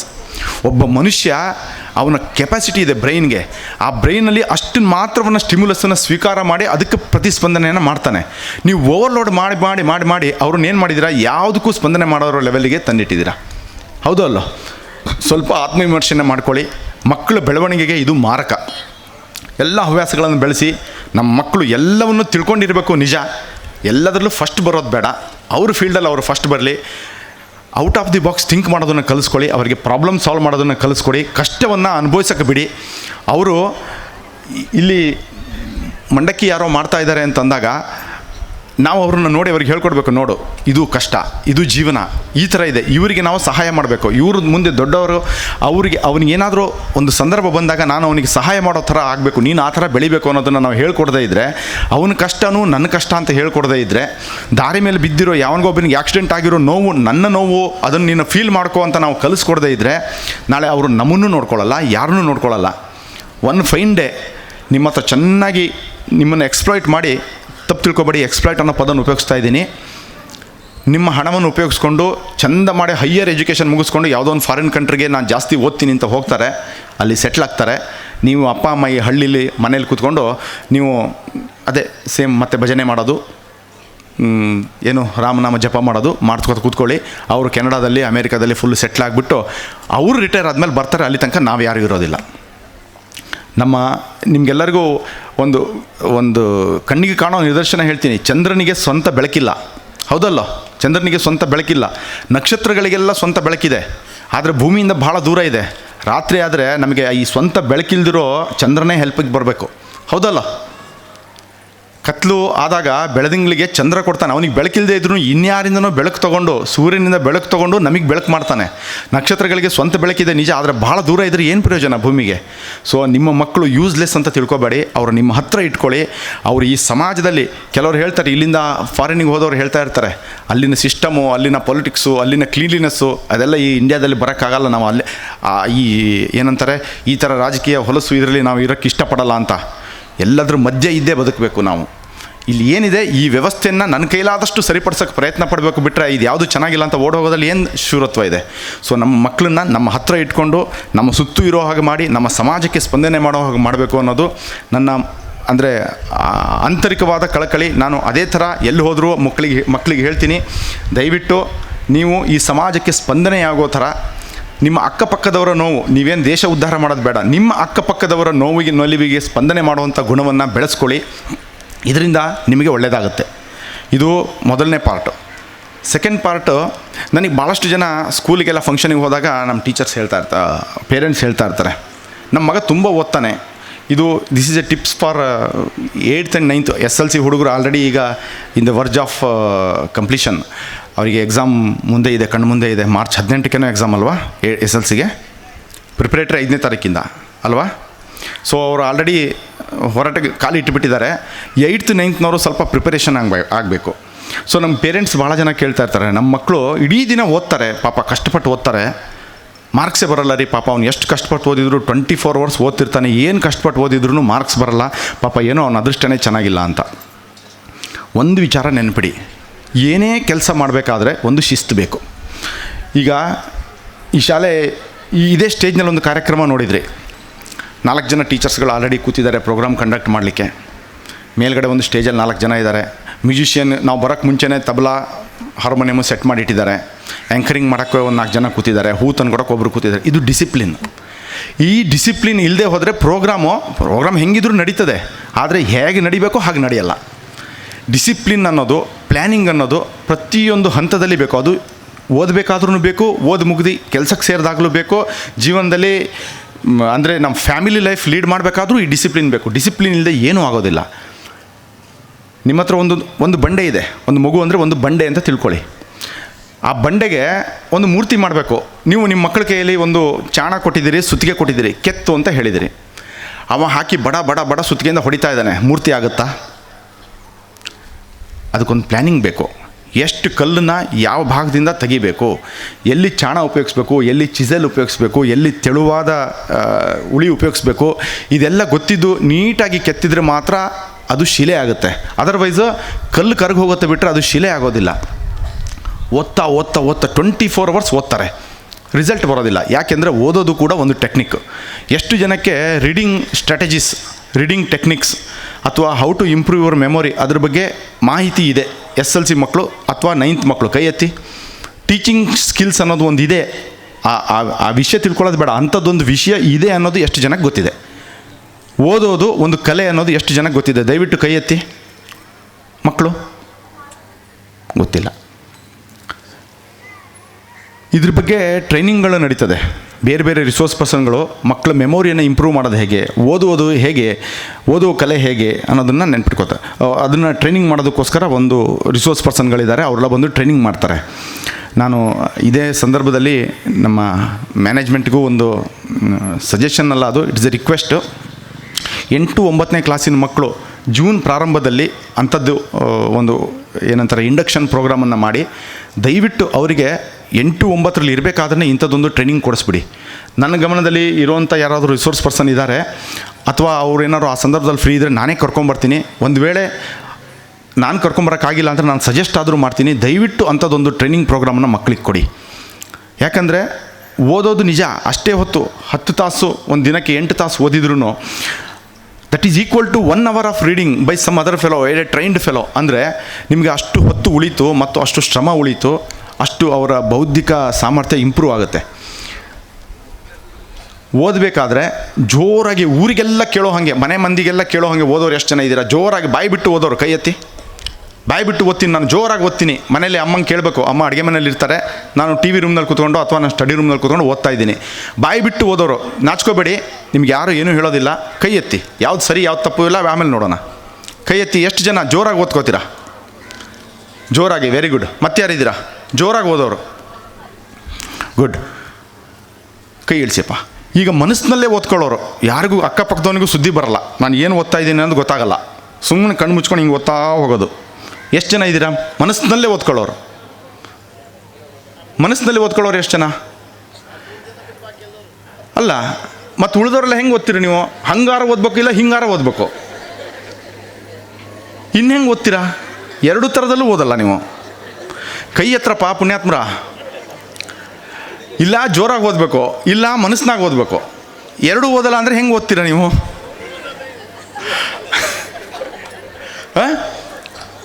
ಆ 3 ಜನ ಬಿಟ್ಟು ಬಾಕಿಯವರೆಲ್ಲ ಮನಸ್ಸಿನಲ್ಲಿ ಓದೋರಾ?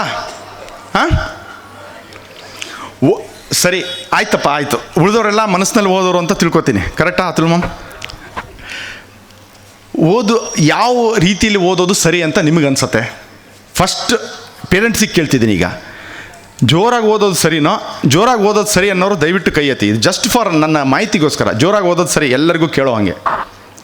ಓಕೆ. ಮನಸ್ಸಿನಲ್ಲಿ ಓದ್ಕೊಳ್ಳೋದು ಸರಿ ಅನ್ನೋರು ಕೈ ಎತ್ತಿ.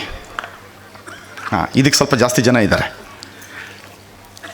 ಈಗ ನಾನು ಟೆಕ್ನಿಕಲಿ ಹೇಳ್ತಾ ಹೋಗ್ತೀನಿ ಕೆಲವೊಂದು ಪಾಯಿಂಟ್, ನಿಮಗೆ ಆಶ್ಚರ್ಯ ಆಗುತ್ತೆ. ಬ್ರೈನ್ನಲ್ಲಿ ಕೆಲವೊಂದು ಪಾರ್ಟ್ ಇದೆ, ಕರೆಕ್ಟಾ?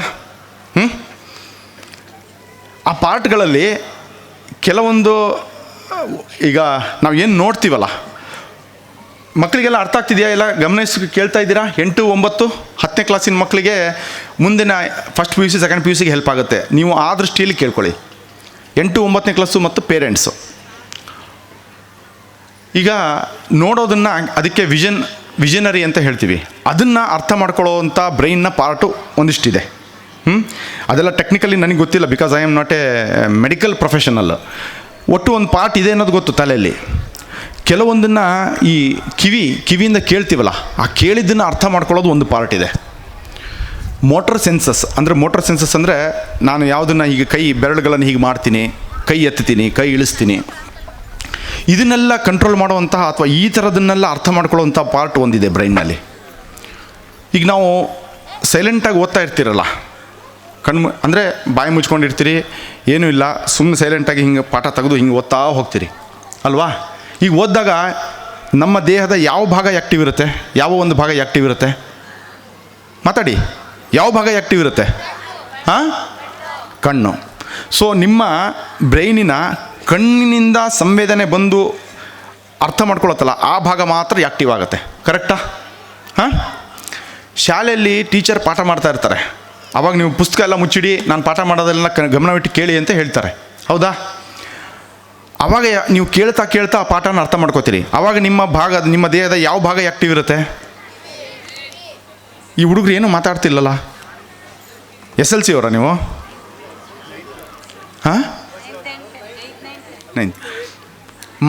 ಮಾತಾಡೋದು ನೀವು ಯಾವತ್ತು ಮುಂದೆ ಕೂತ್ಕೊಂಡು ಮಾತಾಡೋದಿಲ್ವೋ, ಅಂದರೆ ಮುಂದೆ ಕೂತಂಗಂದರೆ ಗಲಾಟೆ ಮಾಡೋದಲ್ಲ, ಮುಂದೆ ಕೂತಾಗ ಆಪರ್ಚುನಿಟಿ ಕೊಟ್ಟಾಗ ಮಾತಾಡಲ್ವೋ, ನೀವು ಮೇಲೆ ಬಂದು ಮಾತಾಡೋಂಗೆ ಆಗೋದೇ ಇಲ್ಲ. ಧೈರ್ಯ ಬರಬೇಕು. ಏನಾದ್ರು ಕೇಳಿದ್ರೆ ರೆಸ್ಪಾಂಡ್ ಮಾಡಿ. ಶಾಲೆಯಲ್ಲಿ ಟೀಚರ್ ಪಾಠ ಮಾಡ್ತಾರಲ್ಲ, ಆವಾಗ ದೇಹದ ಯಾವ ಭಾಗ ಆ್ಯಕ್ಟಿವ್ ಇರುತ್ತೆ ಅಂತ ಕೇಳಿದೆ. ಯಾವ ಭಾಗ ಆ್ಯಕ್ಟಿವ್ ಇರುತ್ತೆ? ಜೋರಾಗಿ ಹೇಳಿ. ಯಾವ ಭಾಗ? ಕಿವಿ. ಹೋಮ್ವರ್ಕ್ ಕೊಡ್ತಾರಲ್ಲ, ಹೋಮ್ವರ್ಕು, ಅವಾಗೆಲ್ಲ ನೀವು ಅವಾಗ ಬರಿತಾ ಇರ್ತೀರಿ. ಆಗ ದೇಹದ ಯಾವ ಭಾಗ ಆ್ಯಕ್ಟಿವ್ ಇರುತ್ತೆ? ಹೋಮ್ವರ್ಕ್ ಕೊಟ್ಟಿದ್ದನ್ನು ಮಾಡಬೇಕಲ್ವಾ? ಯಾವ ಭಾಗ ಆ್ಯಕ್ಟಿವ್ ಇರುತ್ತೆ? ಯಾಕೆ ಕಣ್ಣು ಆ್ಯಕ್ಟಿವ್ ಇರಲ್ವ ಅವಾಗ?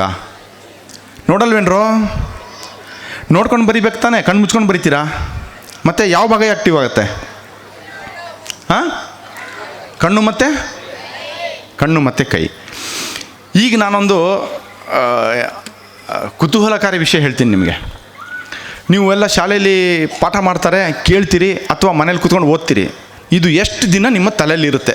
ಯಾರಿಗಾದರೂ ಗೊತ್ತಿದೆಯಾ? ನೀವು ಓದಿರೋದು ನಿಮ್ಮ ನೆನಪಿನಲ್ಲಿ ಎಷ್ಟು ದಿನ ಉಳಿತದೆ? ಅದಕ್ಕೊಂದು ಗ್ರಾಫ್ ಇದೆ. ಅದಕ್ಕೆ ಫರ್ಗೆಟಿಂಗ್ ಕರ್ವ್ ಅಂತ ಕರೀತಾರೆ. ಒಂದು ಕರ್ವ್ ಅದು, ಫರ್ಗೆಟಿಂಗ್ ಕರ್ವ್ ಅಂತ, ಅಂದರೆ ಮರೆಯುವಂತಹ ಒಂದು ಕರ್ವ್ ಅಂತ. ಎಷ್ಟು ದಿನ ನಾವು ಓದಿದ್ದು ನೆನಪಿರುತ್ತೆ ಗೊತ್ತಾ? ಅದೊಂದು ಕರ್ವ್ ಇದೆ. ಏನು ಅಂದರೆ, ಇವತ್ತೇನಾದರೂ ನಾನು ಕೂತ್ಕೊಂಡು ಇವತ್ತು ಟೀಚರ್ ಹೇಳಿದ ಪಾಠವನ್ನು ಓದಿದರೆ ಅದು ವಿದಿನ್ 1 hour, ಅಂದರೆ ನೆಕ್ಸ್ಟ್ ಪೀರಿಯಡ್ನಲ್ಲಿ ನಾನು ಅಟೆಂಡ್ ಮಾಡೋದ್ರ ಒಳಗಡೆ 50% ಮರ್ತೋಗಿರುತ್ತೆ.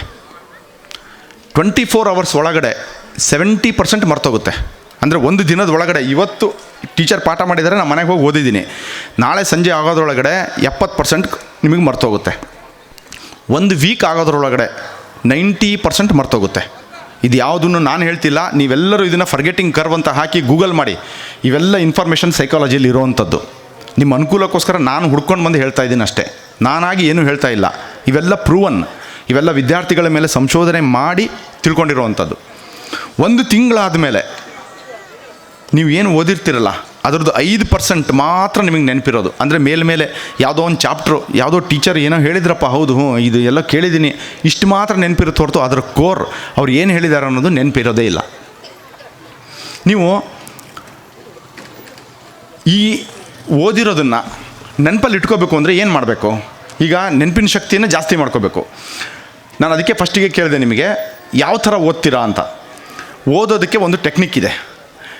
ಯಾರು ತಮ್ಮ ತುಟಿಯನ್ನು ಬಿಚ್ಚಿ ಓದ್ತಾರೋ, ತಾವು ಓದಿದ್ದು ತಮಗೆ ಕೇಳೋ ಥರ ಓದ್ತಾರೋ, ಜೋರಾಗಂದರೆ ಇಡೀ ಮನೆ ಮಂದಿಗೆಲ್ಲ ಕೇಳೋ ಹಂಗಲ್ಲ, ತಾವು ಓದಿದ್ದು ತಮಗೆ ಕೇಳಬೇಕು, ಆ ಥರ ತುಟಿ ಬಿಚ್ಚಿ ಓದ್ತಾರೋ, ಕಣ್ಣಿನಿಂದ ನೋಡ್ತಾ ತುಟಿ ಬಿಚ್ಚಿ ತಾವು ಓದಿದ್ದನ್ನು ತಾವೇ ಕೇಳ್ತಾ ಓದ್ತಾರೋ, ಹಾಗೂ ಓದುವವರ ಮೆಮೊರಿ ಅಂದರೆ ಏನು ಜ್ಞಾಪಕ ಶಕ್ತಿ ಇನ್ವೇರಿಯಬಲಿ, ಅಂದರೆ ಡ್ರಾಸ್ಟಿಕಲಿ, ಇವರು 50% ನೆನ್ಪಿಟ್ಕೊಂಡ್ರೆ ನೀವು 100% ನೆನ್ಪಿಟ್ಕೋತೀರ, ಅಷ್ಟು ಇಂಪ್ರೂವ್ ಆಗುತ್ತೆ. ಯಾಕೆ ಅಂದರೆ ಎಟ್ ಎ ಟೈಮ್ ನಿಮ್ಮ ಕಣ್ಣು ಕೆಲಸ ಮಾಡ್ತಾ ಇರುತ್ತೆ, ನೀವು ಓದ್ತಾ ಇರಬೇಕಾದ್ರೆ ನಿಮ್ಮ ಮೋಟರ್ ನರ್ವ್ಸ್ ಅಂದರೆ ನಿಮ್ಮ ತುಟಿ ಅಲ್ಲಾಡ್ತಾ ಇರುತ್ತೆ, ನೀವು ನಾಲ್ಗೆ ಮಾತಾಡ್ತಾ ಇರುತ್ತೆ, ಪ್ಲಸ್ ನೀವು ಓದಿದ್ದನ್ನು ನೀವೇ ಕೇಳ್ತಾ ಇರ್ತೀರ. ಎಟ್ ಎ ಟೈಮ್ ನಿಮ್ಮ ಬ್ರೈನಿನ 3 ಪಾರ್ಟ್ ಆ್ಯಕ್ಟಿವ್ ಆಗುತ್ತೆ. ನೀವು ಓದ್ತಾ ಇದ್ದರೆ ಬರೀ ಕಣ್ಣಿನ ಭಾಗವ ಏನು ಸಂವೇದನೆ ಮಾಡಬೇಕು ಅದು ಮಾತ್ರ ಆ್ಯಕ್ಟಿವ್ ಇರುತ್ತಲ್ವಾ. ನೀವು ತುಟಿ ಬಿಚ್ಚಿ ನೀವು ಓದಿದ್ದನ್ನು ನಿಮಗೆ ಮಾತ್ರ ಕೇಳಬೇಕು ಅಂದರೆ ಮೆದುವಾಗಿ, ಈಗ ನಾನು ಓದ್ತೀನಿ ನೋಡಿರಿ, forgetting curve 1 hour 50% last, 24 hours 70% last. ಹೀಗೆ ಇಷ್ಟು ನಿಧಾನವಾಗಿ ಮೆಲುದನಿಂದ ನಾನು ಓದಿದ್ದು ನನಗೇ ಕೇಳೋ ಹಾಗೆ ಓದಿದರೆ ನಿಮ್ಮ ಜ್ಞಾಪಕ ಶಕ್ತಿ ಜಾಸ್ತಿ ಆಗೋದಕ್ಕೆ ಕಾರಣ ಏನು ಅಂದರೆ ನೀವು ಆಲ್ರೆಡಿ 3 ಭಾಗ, ನಿಮ್ಮ ಬ್ರೈನಿನ 3 ಭಾಗವನ್ನು ಆಲ್ರೆಡಿ ಆ್ಯಕ್ಟಿವ್ ಮಾಡಿಬಿಟ್ಟಿದ್ದೀರಾ. ಸೊ ನಿಮ್ಮ ಮೈಂಡ್ ಫುಲ್ಲು ಆ್ಯಕ್ಟಿವ್ ಆಗುತ್ತೆ. ಆ ಟೈಮ್ನಲ್ಲಿ ನೀವು ಏನು ಓದ್ತಿರೋ ಅದು ನಿಮಗೆ ಮೆಮೊರಿ ಆಗಿ ಉಳಿತದೆ. ಈ ಮೆಮೊರಿಯನ್ನು ನಿಮಗೆ ಕಂಟಿನ್ಯೂಸ್ ಇರಬೇಕು ಅಂದರೆ ಏನು ಮಾಡಬೇಕು? ರಿಪೀಟಿಟಿವ್ ಅಂದರೆ ಪದೇ ಪದೇ ಓದಬೇಕು ಅಂದರೆ ನೀವೊಂದು ಟೈಮ್ ಟೇಬಲ್ ಹಾಕ್ಕೋಬೇಕು. ಹೇಗೆ ಟೈಮ್ ಟೇಬಲ್ ಹಾಕ್ಕೋಬೇಕು? SLC ಹುಡುಗರು ನೀವೆಲ್ಲರೂ 6 ಸಬ್ಜೆಕ್ಟ್ ಇದೆ ಅಲ್ವೇನಪ್ಪ? SLCನಲ್ಲಿ 6 ಸಬ್ಜೆಕ್ಟ್. ಎಷ್ಟು ಟೋಟಲ್ ಬುಕ್ಸ್ ಇದೆ ನಿಮಗೆ? 6 ಬುಕ್ಸು. ಒಂದೊಂದು ಬುಕ್ಕಲ್ಲಿ 200 ಪೇಜ್ ಅಂತ ಇಟ್ಕೊಳ್ಳೋಣ. ಬೇಡ, ಟೋಟಲ್ 1000 ಪೇಜ್ ಅಂತ ಇಟ್ಕೊಳ್ಳೋಣ. ಟೋಟಲ್ ಈ ವರ್ಷದ ಸಿಲೆಬಸ್ 1000 ಪೇಜಸ್. ಪೇರೆಂಟ್ಸು ದಯವಿಟ್ಟು ಗಮನಿಸಿ, 1000 ಪೇಜ್ ಇದೆ. ಈ 1000 ಪೇಜನ್ನು ನಾನು ಈ ವರ್ಷದೊಳಗೆ ಓದಿ ಮುಗಿಸ್ಬೇಕು. ಟೋಟಲ್ ಸ್ಕೂಲ್ ನಡೆಯುವಂಥ ದಿನಗಳೇ 240 ದಿನ. ಕರೆಕ್ಟಾ ಮೇಡಮ್? 240 ಅರೌಂಡ್ 240 ದಿನದಲ್ಲಿ ನಾನು 1000 ಪೇಜನ್ನು ಓದಬೇಕು. ಅದ್ರ ಜೊತೆಗೆ ಶಾಲೆ ಅಟೆಂಡ್ ಮಾಡಬೇಕು, ಶಾಲೆಯಲ್ಲಿ ಕೊಟ್ಟಿರೋ ಹೋಮ್ವರ್ಕ್ ಅಟೆಂಡ್ ಮಾಡಬೇಕು, ಅಸೈನ್ಮೆಂಟ್ಸ್ಗಳು ಓದಬೇಕು, ಎಲ್ಲ ಮಾಡಬೇಕು. ಅಂದರೆ ಆನ್ ಆ್ಯನ್ ಎವರೇಜ್ ಅದ್ರ ಮಧ್ಯೆ ಸಂಡೇ ನಿಮಗೆ ಹಾಲಿಡೇ ಇರ್ತದೆ. Sunday holiday, Saturday half day. ಆ ದಿನ ಅಪ್ಪ ಅಮ್ಮನ ಜೊತೆಗೆ ಫ್ಯಾಮಿಲಿ ಟೈಮು ಎಂಜಾಯ್ ಮಾಡಬೇಕು. ಉಳಿದಿರೋದೇ 5 ದಿನ, 5.5 ದಿನ. ಈ 5.5 ದಿನದಲ್ಲಿ ನೀವು 1000 ಪೇಜನ್ನು, ಅಂದರೆ 5.5 ದಿನ ಇಂಟು ಟೋಟಲ್ 52 ವೀಕ್ಸ್. ಆ 52 ವೀಕ್ಸನ್ನು ಡಿವೈಡ್ ಮಾಡ್ಕೊಳ್ಬೇಕು. ಒಂದು ದಿನಕ್ಕೆ ಎಷ್ಟು ಬರುತ್ತೆ? ಅಂದಾಜು ಒಂದು 10 ಪುಟ ಬರುತ್ತೆ ಅಂತ ತಿಳ್ಕೊಳ್ಳಿ. ಎಲ್ಲರೂ ಕೇಳ್ತಾ ಇದ್ದೀರಾ ಮಕ್ಕಳು? ಯಾರಾದರೂ ಬರ್ಕೋತಾ ಇದ್ದೀರಾ? ಇಲ್ಲ, ಎಲ್ಲ ಡ್ಯಾನ್ಸ್ ಮಾಡೋ ಮೂಡಲ್ಲಿದ್ದೀರಾ. ಓಕೆ, ಇದನ್ನು ನೀವು ಆಮೇಲೆ ಮನನ ಮಾಡ್ಕೊಳ್ಳಿ, ಇವ್ರು ಹೇಳಿದ್ದು ಹೌದೋ ಅಲ್ಲೋ ಅಂತ. ನೀವು ಸರ್ಚ್ ಮಾಡಿ. ಎಲ್ಲರ ಹತ್ರ ಈಗ ಪೇರೆಂಟ್ಸ್ ಹತ್ರ ಮೊಬೈಲ್ ಇದೆ, ರೀಡಿಂಗ್ ಟೆಕ್ನಿಕ್ಸ್ ಅಂತ ಇದೆ. ನೀವು ಅದನ್ನು ಮೆಮೊರಿ ಹೇಗೆ ಜಾಸ್ತಿ ಮಾಡ್ಕೊಳ್ಬೇಕು ಅನ್ನೋದು ಅದರಲ್ಲೆಲ್ಲ ಬರೆದಿದೆ, ಓದ್ಕೊಳ್ಳಿ. ಸೊ ನಿಮ್ಗೆ ಟೋಟಲ್ ಡಿವೈಡ್ ಮಾಡ್ಕೊಳ್ಳಿ. 1000 ಪುಟಗಳು, ಆಮೇಲೆ 240 ದಿನಗಳು.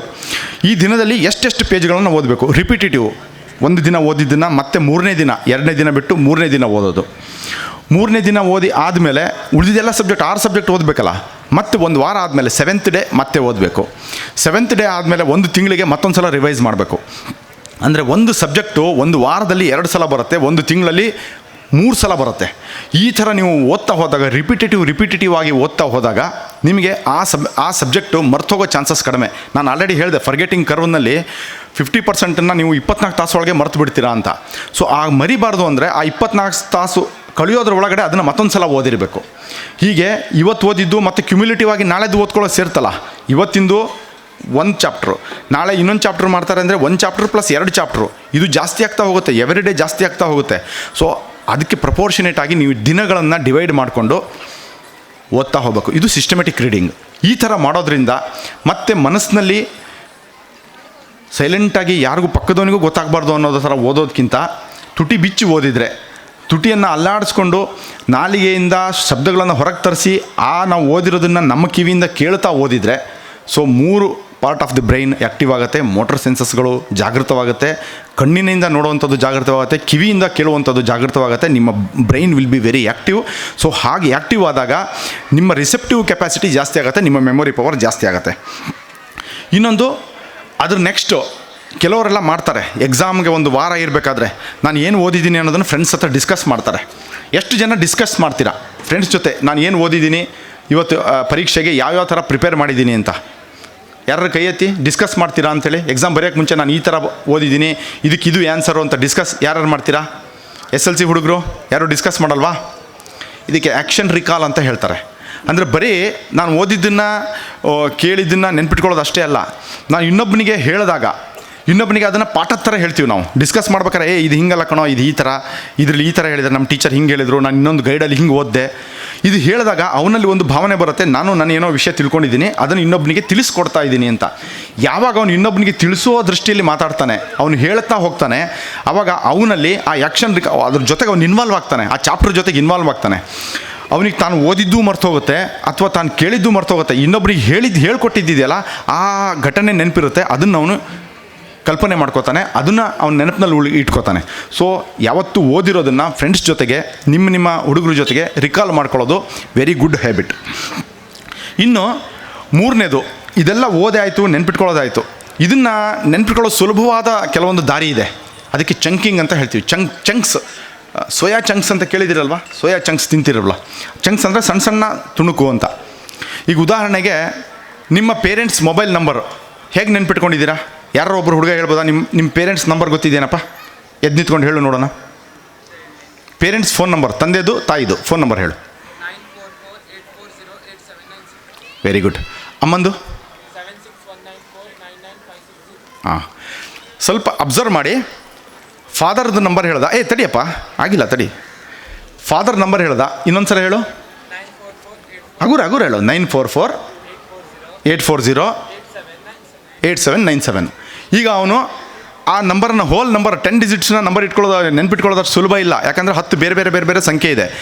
ಅವನು ಒಂದು ಪ್ಯಾಟರ್ನ್ ಯೂಸ್ ಮಾಡಿದ್ದಾನೆ. ಏನು ಅಂದರೆ ಫಸ್ಟ್ 3 ಸಂಖ್ಯೆನ ಒಂದು ಕಡೆ ಇಟ್ಕೊಂಡ, ಏನದು 944. ಆಮೇಲೆ 3 ಸಂಖ್ಯೆನ ನೆನ್ಪಿಟ್ಕೊಂಡ, ಏನದು 840. ಆಮೇಲೆ 4 ಸಂಖ್ಯೆನ ನೆನ್ಪಿಟ್ಕೊಂಡ, ಅದ್ಯಾವುದು 8797. ಅವನಿಗೆ ಕಂಫರ್ಟೇಬಲ್ ಆಯಿತು. ಅಂದರೆ ಇದಕ್ಕೇನೋ ಒಂದು ಪ್ಯಾಟರ್ನ್ ಹಿಂಗೆ ನೆನ್ಪಿಟ್ಕೋಬೇಕು ಅಂತಿಲ್ಲ, ಇದು ಅವನು ಆಯ್ಕೆ ಮಾಡ್ಕೊಂಡಂಥ ಒಂದು ಪ್ಯಾಟರ್ನ್. ಕರೆಕ್ಟೇನಪ್ಪ? ಸೊ ತಂದೆ ನಂಬರ್ನ ನೆನ್ಪಿಟ್ಕೊಳ್ಬೇಕಾದ್ರೆ ಫಸ್ಟ್ 3 ಡಿಜಿಟನ್ನ ಒಂದು ಚಂಕ್ ಮಾಡ್ದ, ಎರಡನೇ 3 ಡಿಜಿಟನ್ನ ಒಂದು ಚಂಕ್ ಮಾಡ್ದ, ಕೊನೆಯ 4 ಸಂಖ್ಯೆನ ಒಂದು ಚಂಕ್ ಮಾಡ್ದ. ಈಗ ತಾಯಿ ನಂಬರ್ ಹೇಳು. ತಡಿ. ಈಗ ತಾಯಿ ನಂಬರ್ ನೆನ್ಪಿಟ್ಕೋಬೇಕಾದ್ರೆ 76194 5 ಸಂಖ್ಯೆನ ಒಂದು ಚಂಕ್ ಮಾಡ್ದ, ಆಮೇಲೆ 99560 ಮತ್ತು 5 ಸಂಖ್ಯೆನ ಒಂದು ಸಂಖ್ಯೆ ಮಾಡ್ದ. ಯಾಕೆ ಇದನ್ನು ಕೂಡ ಅದೇ ಥರ ಮಾಡಲಿಲ್ಲ ಅಂದರೆ ಅದಕ್ಕೆ ಉತ್ತರ ಇಲ್ಲ, ಅದು ಅವನು ಪ್ಯಾಟರ್ನ್. ಇದನ್ನು ಚಂಕಿಂಗ್ ಅಂತ ಕರಿತೀವಿ. ಈ ಥರ ಟೆಲಿಫೋನ್ ನಂಬರ್ನ ನಾವು ನೆನ್ಪಿಟ್ಕೋತೀವಿ. ಥ್ಯಾಂಕ್ ಯು ಪುಟ್ಟ, ಕೂತ್ಕೋ. ಸೊ ಇದು ಚಂಕಿಂಗ್. ಈ ಥರ ನಾವು ಸಂಖ್ಯೆಗಳನ್ನು ಮಾಡಬೇಕು. ಇದಕ್ಕೆ ನ್ಯೂಮೋನಿಕ್ಸ್ ಅಂತ ಕರೀತಾರೆ ಇಂಗ್ಲೀಷ್ನಲ್ಲಿ. ಅದಕ್ಕೊಂದು ಒಳ್ಳೆ ಉದಾಹರಣೆ ಕೊಡ್ತೀನಿ ನಿಮಗೆ. ನ್ಯೂಮೋನಿಕ್ಸ್ ಅಂತ ನಾವೆಲ್ಲ ಈ ತುಂಬ ಸರ್, ನಾನು ಟೈಮ್ ತೊಗೊಳ್ತಾ ಇದ್ದೀನ? ಅಲ್ಲ, ಮಕ್ಕಳೆಲ್ಲ ಡ್ಯಾನ್ಸ್ ಮಾಡೋಕ್ಕೆ ಕಾಯ್ತಾ ಇರ್ತಾರೆ, ನನಗೆ ಟೈಮ್ ಹೋಗಿದ್ದು ಗೊತ್ತಾಗಿಲ್ಲ. ಇನ್ನೊಂದು ಸ್ವಲ್ಪ ಮಾತಾಡ್ಬಿಡ್ತೀನಿ. ಕೆಲವೊಂದು ವಿಷಯಗಳನ್ನು ತಿಳಿಸ್ಬೇಕು, ಮಜಾ ವಿಷಯಗಳು. ನಿಮೋನಿಕ್ಸ್ ಅಂತ ಕರೀತಾರೆ ಅದನ್ನು. ನಿಮೋನಿಕ್ಸ್ ಅಂದರೆ ಏನು ಅಂದರೆ, ಈಗ ಉದಾಹರಣೆಗೆ ಸಿವಿಕ್ ಸೈನ್ಸ್, ಸೋಷಲ್ ಸ್ಟಡೀಸ್ ಇದೆಯಲ್ವಾ, 8, 9, 10 ಸೋಷಲ್ ಸ್ಟಡೀಸ್ ಇದೆ. ನನ್ನ ಕಾಲದಿಂದನೂ ನನಗೆ ಅದು ತುಂಬ ಕಷ್ಟದ ಸಬ್ಜೆಕ್ಟು. ಯಾಕಂದರೆ 100 ಇಸ್ವಿಗಳನ್ನು ನೆನ್ಪಿಟ್ಕೋಬೇಕು, 100 ಘಟನೆಗಳನ್ನು ನೆನ್ಪಿಟ್ಕೋಬೇಕು. ಅದಕ್ಕೇನು ಪ್ಯಾಟರ್ನೇ ಇರೋದಿಲ್ಲ. ಮ್ಯಾಥಮೆಟಿಕ್ಸಿಗಾದರೆ ಒಂದು ಫಾರ್ಮುಲಾ ಇದೆ, ಎಲ್ಲ ಕಡೆ ಅದೇ ಅಪ್ಲೈ ಆಗುತ್ತೆ. ಸೈನ್ಸಿಗೆ ಒಂದು ಫಾರ್ಮುಲಾ ಇದೆ, ಅದೇ ಎಲ್ಲ ಕಡೆ ಅಪ್ಲೈ ಆಗುತ್ತೆ. ಈ ಸೋಷಲ್ ಸ್ಟಡೀಸಿಗೆ, ಇಂಗ್ಲೀಷಿಗೆ ಒಂದು ಸೆಟ್ ಆಫ್ ಗ್ರಾಮರ್ ಇದೆ, ಅದನ್ನು ನೆನ್ಪಿಟ್ಕೊಂಡ್ಬಿಟ್ರೆ ಯಾವ ಕ್ವಶನ್ ಕೊಟ್ಟರು ಅದೇ ಗ್ರಾಮರು. ಬೇರೆ ಈ ಸೋಷಲ್ ಸ್ಟಡೀಸ್ ಇದೆಯಲ್ಲ, ಇದೊಂದು ಭಾರಿ ಹಾರಿಬಲ್ ಸಬ್ಜೆಕ್ಟ್ ಅಲ್ವಾ? ಎಲ್ಲರಿಗೂ ಕಷ್ಟ. ಇಸ್ವಿಗಳನ್ನು ನೆನ್ಪಿಟ್ಕೋಬೇಕು, ಘಟನೆಗಳನ್ನು ನೆನ್ಪಿಟ್ಕೊಬೇಕು, ಎಲ್ಲಿ ಯುದ್ಧ ಮಾಡ್ದ, ಯಾವ ಫ್ರೀಡಮ್ ಸ್ಟ್ರಗಲ್ನಲ್ಲಿ ಯಾರು ಬಂದರು, ಯಾವುದೋ ಕಾನ್ಸ್ಟಿಟ್ಯೂಷನ್ನು, ಅದರಲ್ಲಿ ಇಷ್ಟೊಂದು ಆರ್ಟಿಕಲ್ಗಳು, ಇಷ್ಟೊಂದು ಶೆಡ್ಯೂಲ್ಗಳು, ಹೆಂಗೆ ನೆನ್ಪಿಟ್ಕೊಳ್ಬೇಕು ಇದನ್ನೆಲ್ಲ? ನಾವೆಲ್ಲ ಒಂದೊಂದು ಅಂದರೆ ಒಂದು ಇದನ್ನು ಹುಡ್ಕೊಳ್ತಾ ಇದ್ವಿ, ಹೆಂಗೆ ನೆನ್ಪಿಟ್ಕೊಳ್ಳೋದು ಇದನ್ನ ಅಂತ. ಈಗ ಕಾನ್ಸ್ಟಿಟ್ಯೂಷನಲ್ಲಿ 12 ಶೆಡ್ಯೂಲ್ಸ್ ಇದೆ, ಕರೆಕ್ಟಾ? ಸಿವಿಕ್ಸ್ ಓದಿರೋರು, ಭಾರತದ ಸಂವಿಧಾನದಲ್ಲಿ ಎಷ್ಟು ಶೆಡ್ಯೂಲ್ ಇದೆಯಪ್ಪ? ಶೆಡ್ಯೂಲ್ಸ್ SLC ಪ್ರಿಪೇರ್ ಮಾಡ್ತಾ ಇದ್ದೀರಲ್ವಾ? ನಾ ಮೊದಲೇ ಹೇಳಿಬಿಟ್ಟೆ, ಅದನ್ನಾರು ರಿಪೀಟ್ ಮಾಡಿ. ಎಷ್ಟು ಶೆಡ್ಯೂಲ್ಸ್ ಇದೆ? 12 ಶೆಡ್ಯೂಲ್ಸ್ ಇದೆ. ಅಫಿಷಿಯಲ್ ಲ್ಯಾಂಗ್ವೇಜಸ್ ಇದೆಯಲ್ವಾ? ಕನ್ನಡ ಒಂದು ಅಫಿಷಿಯಲ್ ಲ್ಯಾಂಗ್ವೇಜು, ಸಂಸ್ಕೃತ ಒಂದು ಅಫಿಷಿಯಲ್ ಲ್ಯಾಂಗ್ವೇಜು. ಈ ಅಫಿಷಿಯಲ್ ಲ್ಯಾಂಗ್ವೇಜ್ಗಳು, ಅಧಿಕೃತ ಭಾಷೆಗಳು ಎಷ್ಟನೇ ಶೆಡ್ಯೂಲ್ನಲ್ಲಿದೆ? ಅಧಿಕೃತ ಭಾಷೆಗಳು ಎಷ್ಟನೇ ಶೆಡ್ಯೂಲ್ನಲ್ಲಿದೆ? ಕನ್ನಡವನ್ನು ಅಫಿಷಿಯಲ್ ಲ್ಯಾಂಗ್ವೇಜು ಅಂಥೇಳಿ ಸಂವಿಧಾನದ ಯಾವ ಶೆಡ್ಯೂಲ್ನಲ್ಲಿ ಸೇರಿಸಿದ್ದಾರೆ? ತಪ್ಪಾದರೆ ತಪ್ಪು ಹೇಳಿ. 6th. ಮತ್ತೆ ಹೇಳಿ, ಉತ್ತರ ಕೊಡಿ.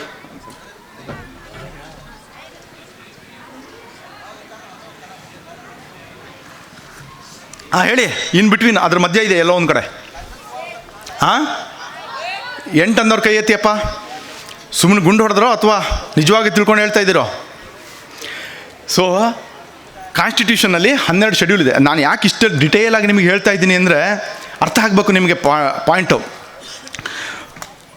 ಈ 12 ಶೆಡ್ಯೂಲ್ಗಳನ್ನು ನೆನ್ಪಿಟ್ಕೊಳ್ಳೋದು ಕಷ್ಟ.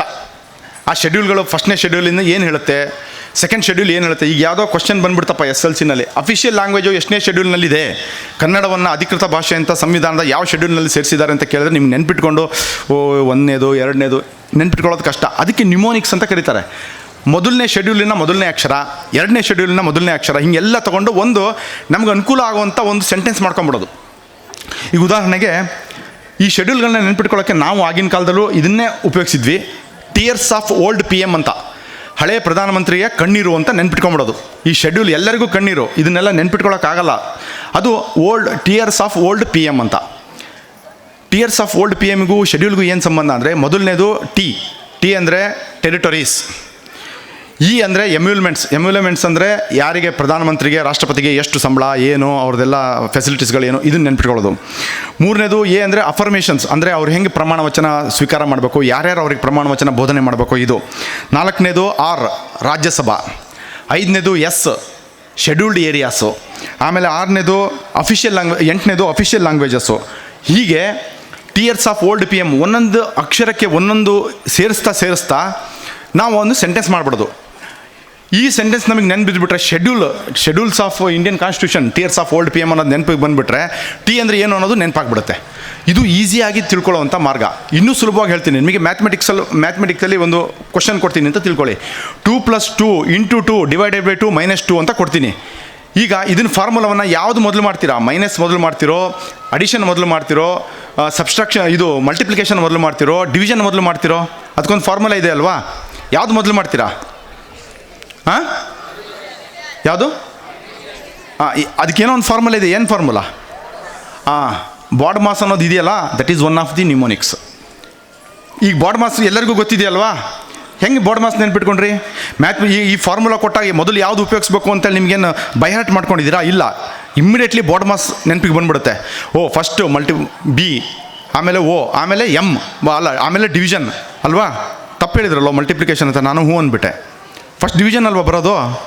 ಡಿವಿಷನ್ ಆದಮೇಲೆ ಮಲ್ಟಿಪ್ಲಿಕೇಶನು, ಆಮೇಲೆ ಅಡಿಷನ್ನು, ಆಮೇಲೆ ಸಬ್ಸ್ಟ್ರಾಕ್ಷನ್ನು ಅಲ್ವಾ? ಹೆಂಗೆ ನೆನ್ಪಿಟ್ಕೊಂಡ್ರಿ ಇದನ್ನು? ನೀವೆಲ್ಲ ಅದನ್ನೆಲ್ಲ ಯಾವುದು ಫಸ್ಟು ಯಾವುದು ಸೆಕೆಂಡು ಅಂತ ಯೋಚನೆ ಮಾಡ್ತಾ ಕೂತ್ರೆ ಟೈಮ್ ಆಗಿಬಿಡುತ್ತೆ. ಆವಾಗ ಈ ಬಾಡ್ ಮಾಸ್ನ ಇದು ನಿಮೋನಿಕ್ಸ್. ಈಗ ಹೇಗೆ ಅವನು ಮೊಬೈಲ್ ನಂಬರ್ನ ಚಂಕಿಂಗ್ ಮಾಡಿ ನೆನ್ಪಿಟ್ಕೊಂಡ, ಆ ಥರ ಈ ನಿಮೋನಿಕ್ಸ್ಗಳ ಮೂಲಕ ಹಿಸ್ಟ್ರಿ, ಫಿಸಿಕ್ಸು ಇದನ್ನೆಲ್ಲ ನೆನ್ಪಿಟ್ಕೋಬೇಕು. ಇದು ಮಾಡೋದ್ರಿಂದ ಈಗ ಇನ್ನೊಂದು ಸೆವೆನ್ ಸಿಸ್ಟರ್ಸ್ ಅಂದರೆ ಗೊತ್ತಾ? ಈಗ ಮೊನ್ನೆ ಏನೋ ಒಂದು ಬಾಂಗ್ಲಾದೇಶದಲ್ಲಿ ಗಲಾಟೆ ಆದಾಗ ನಾವು 7 ಸಿಸ್ಟರ್ಸನ್ನು ತೊಗೊಂಡ್ಬಿಡ್ತೀವಿ. ಏನು 7 ತಂಗಿರನ್ನು ತೊಗೊಂಡ್ಬಿಡ್ತಾರ ನಮ್ಮನ್ನು? ಏನು 7 ತಂಗಿರು? ಏನು 7 ಸಿಸ್ಟರ್ಸ್ ಅಂದರೆ ಏನು ಹೇಳಿ ಪ್ಲೀಸ್?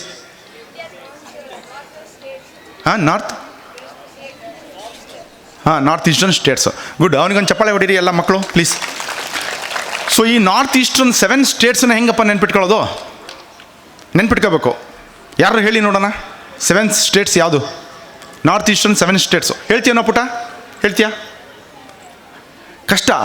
ಯಾಕೆಂದರೆ ಪ್ಲೀಸ್ ಹೇಳಪ್ಪ, ಹೇಳು.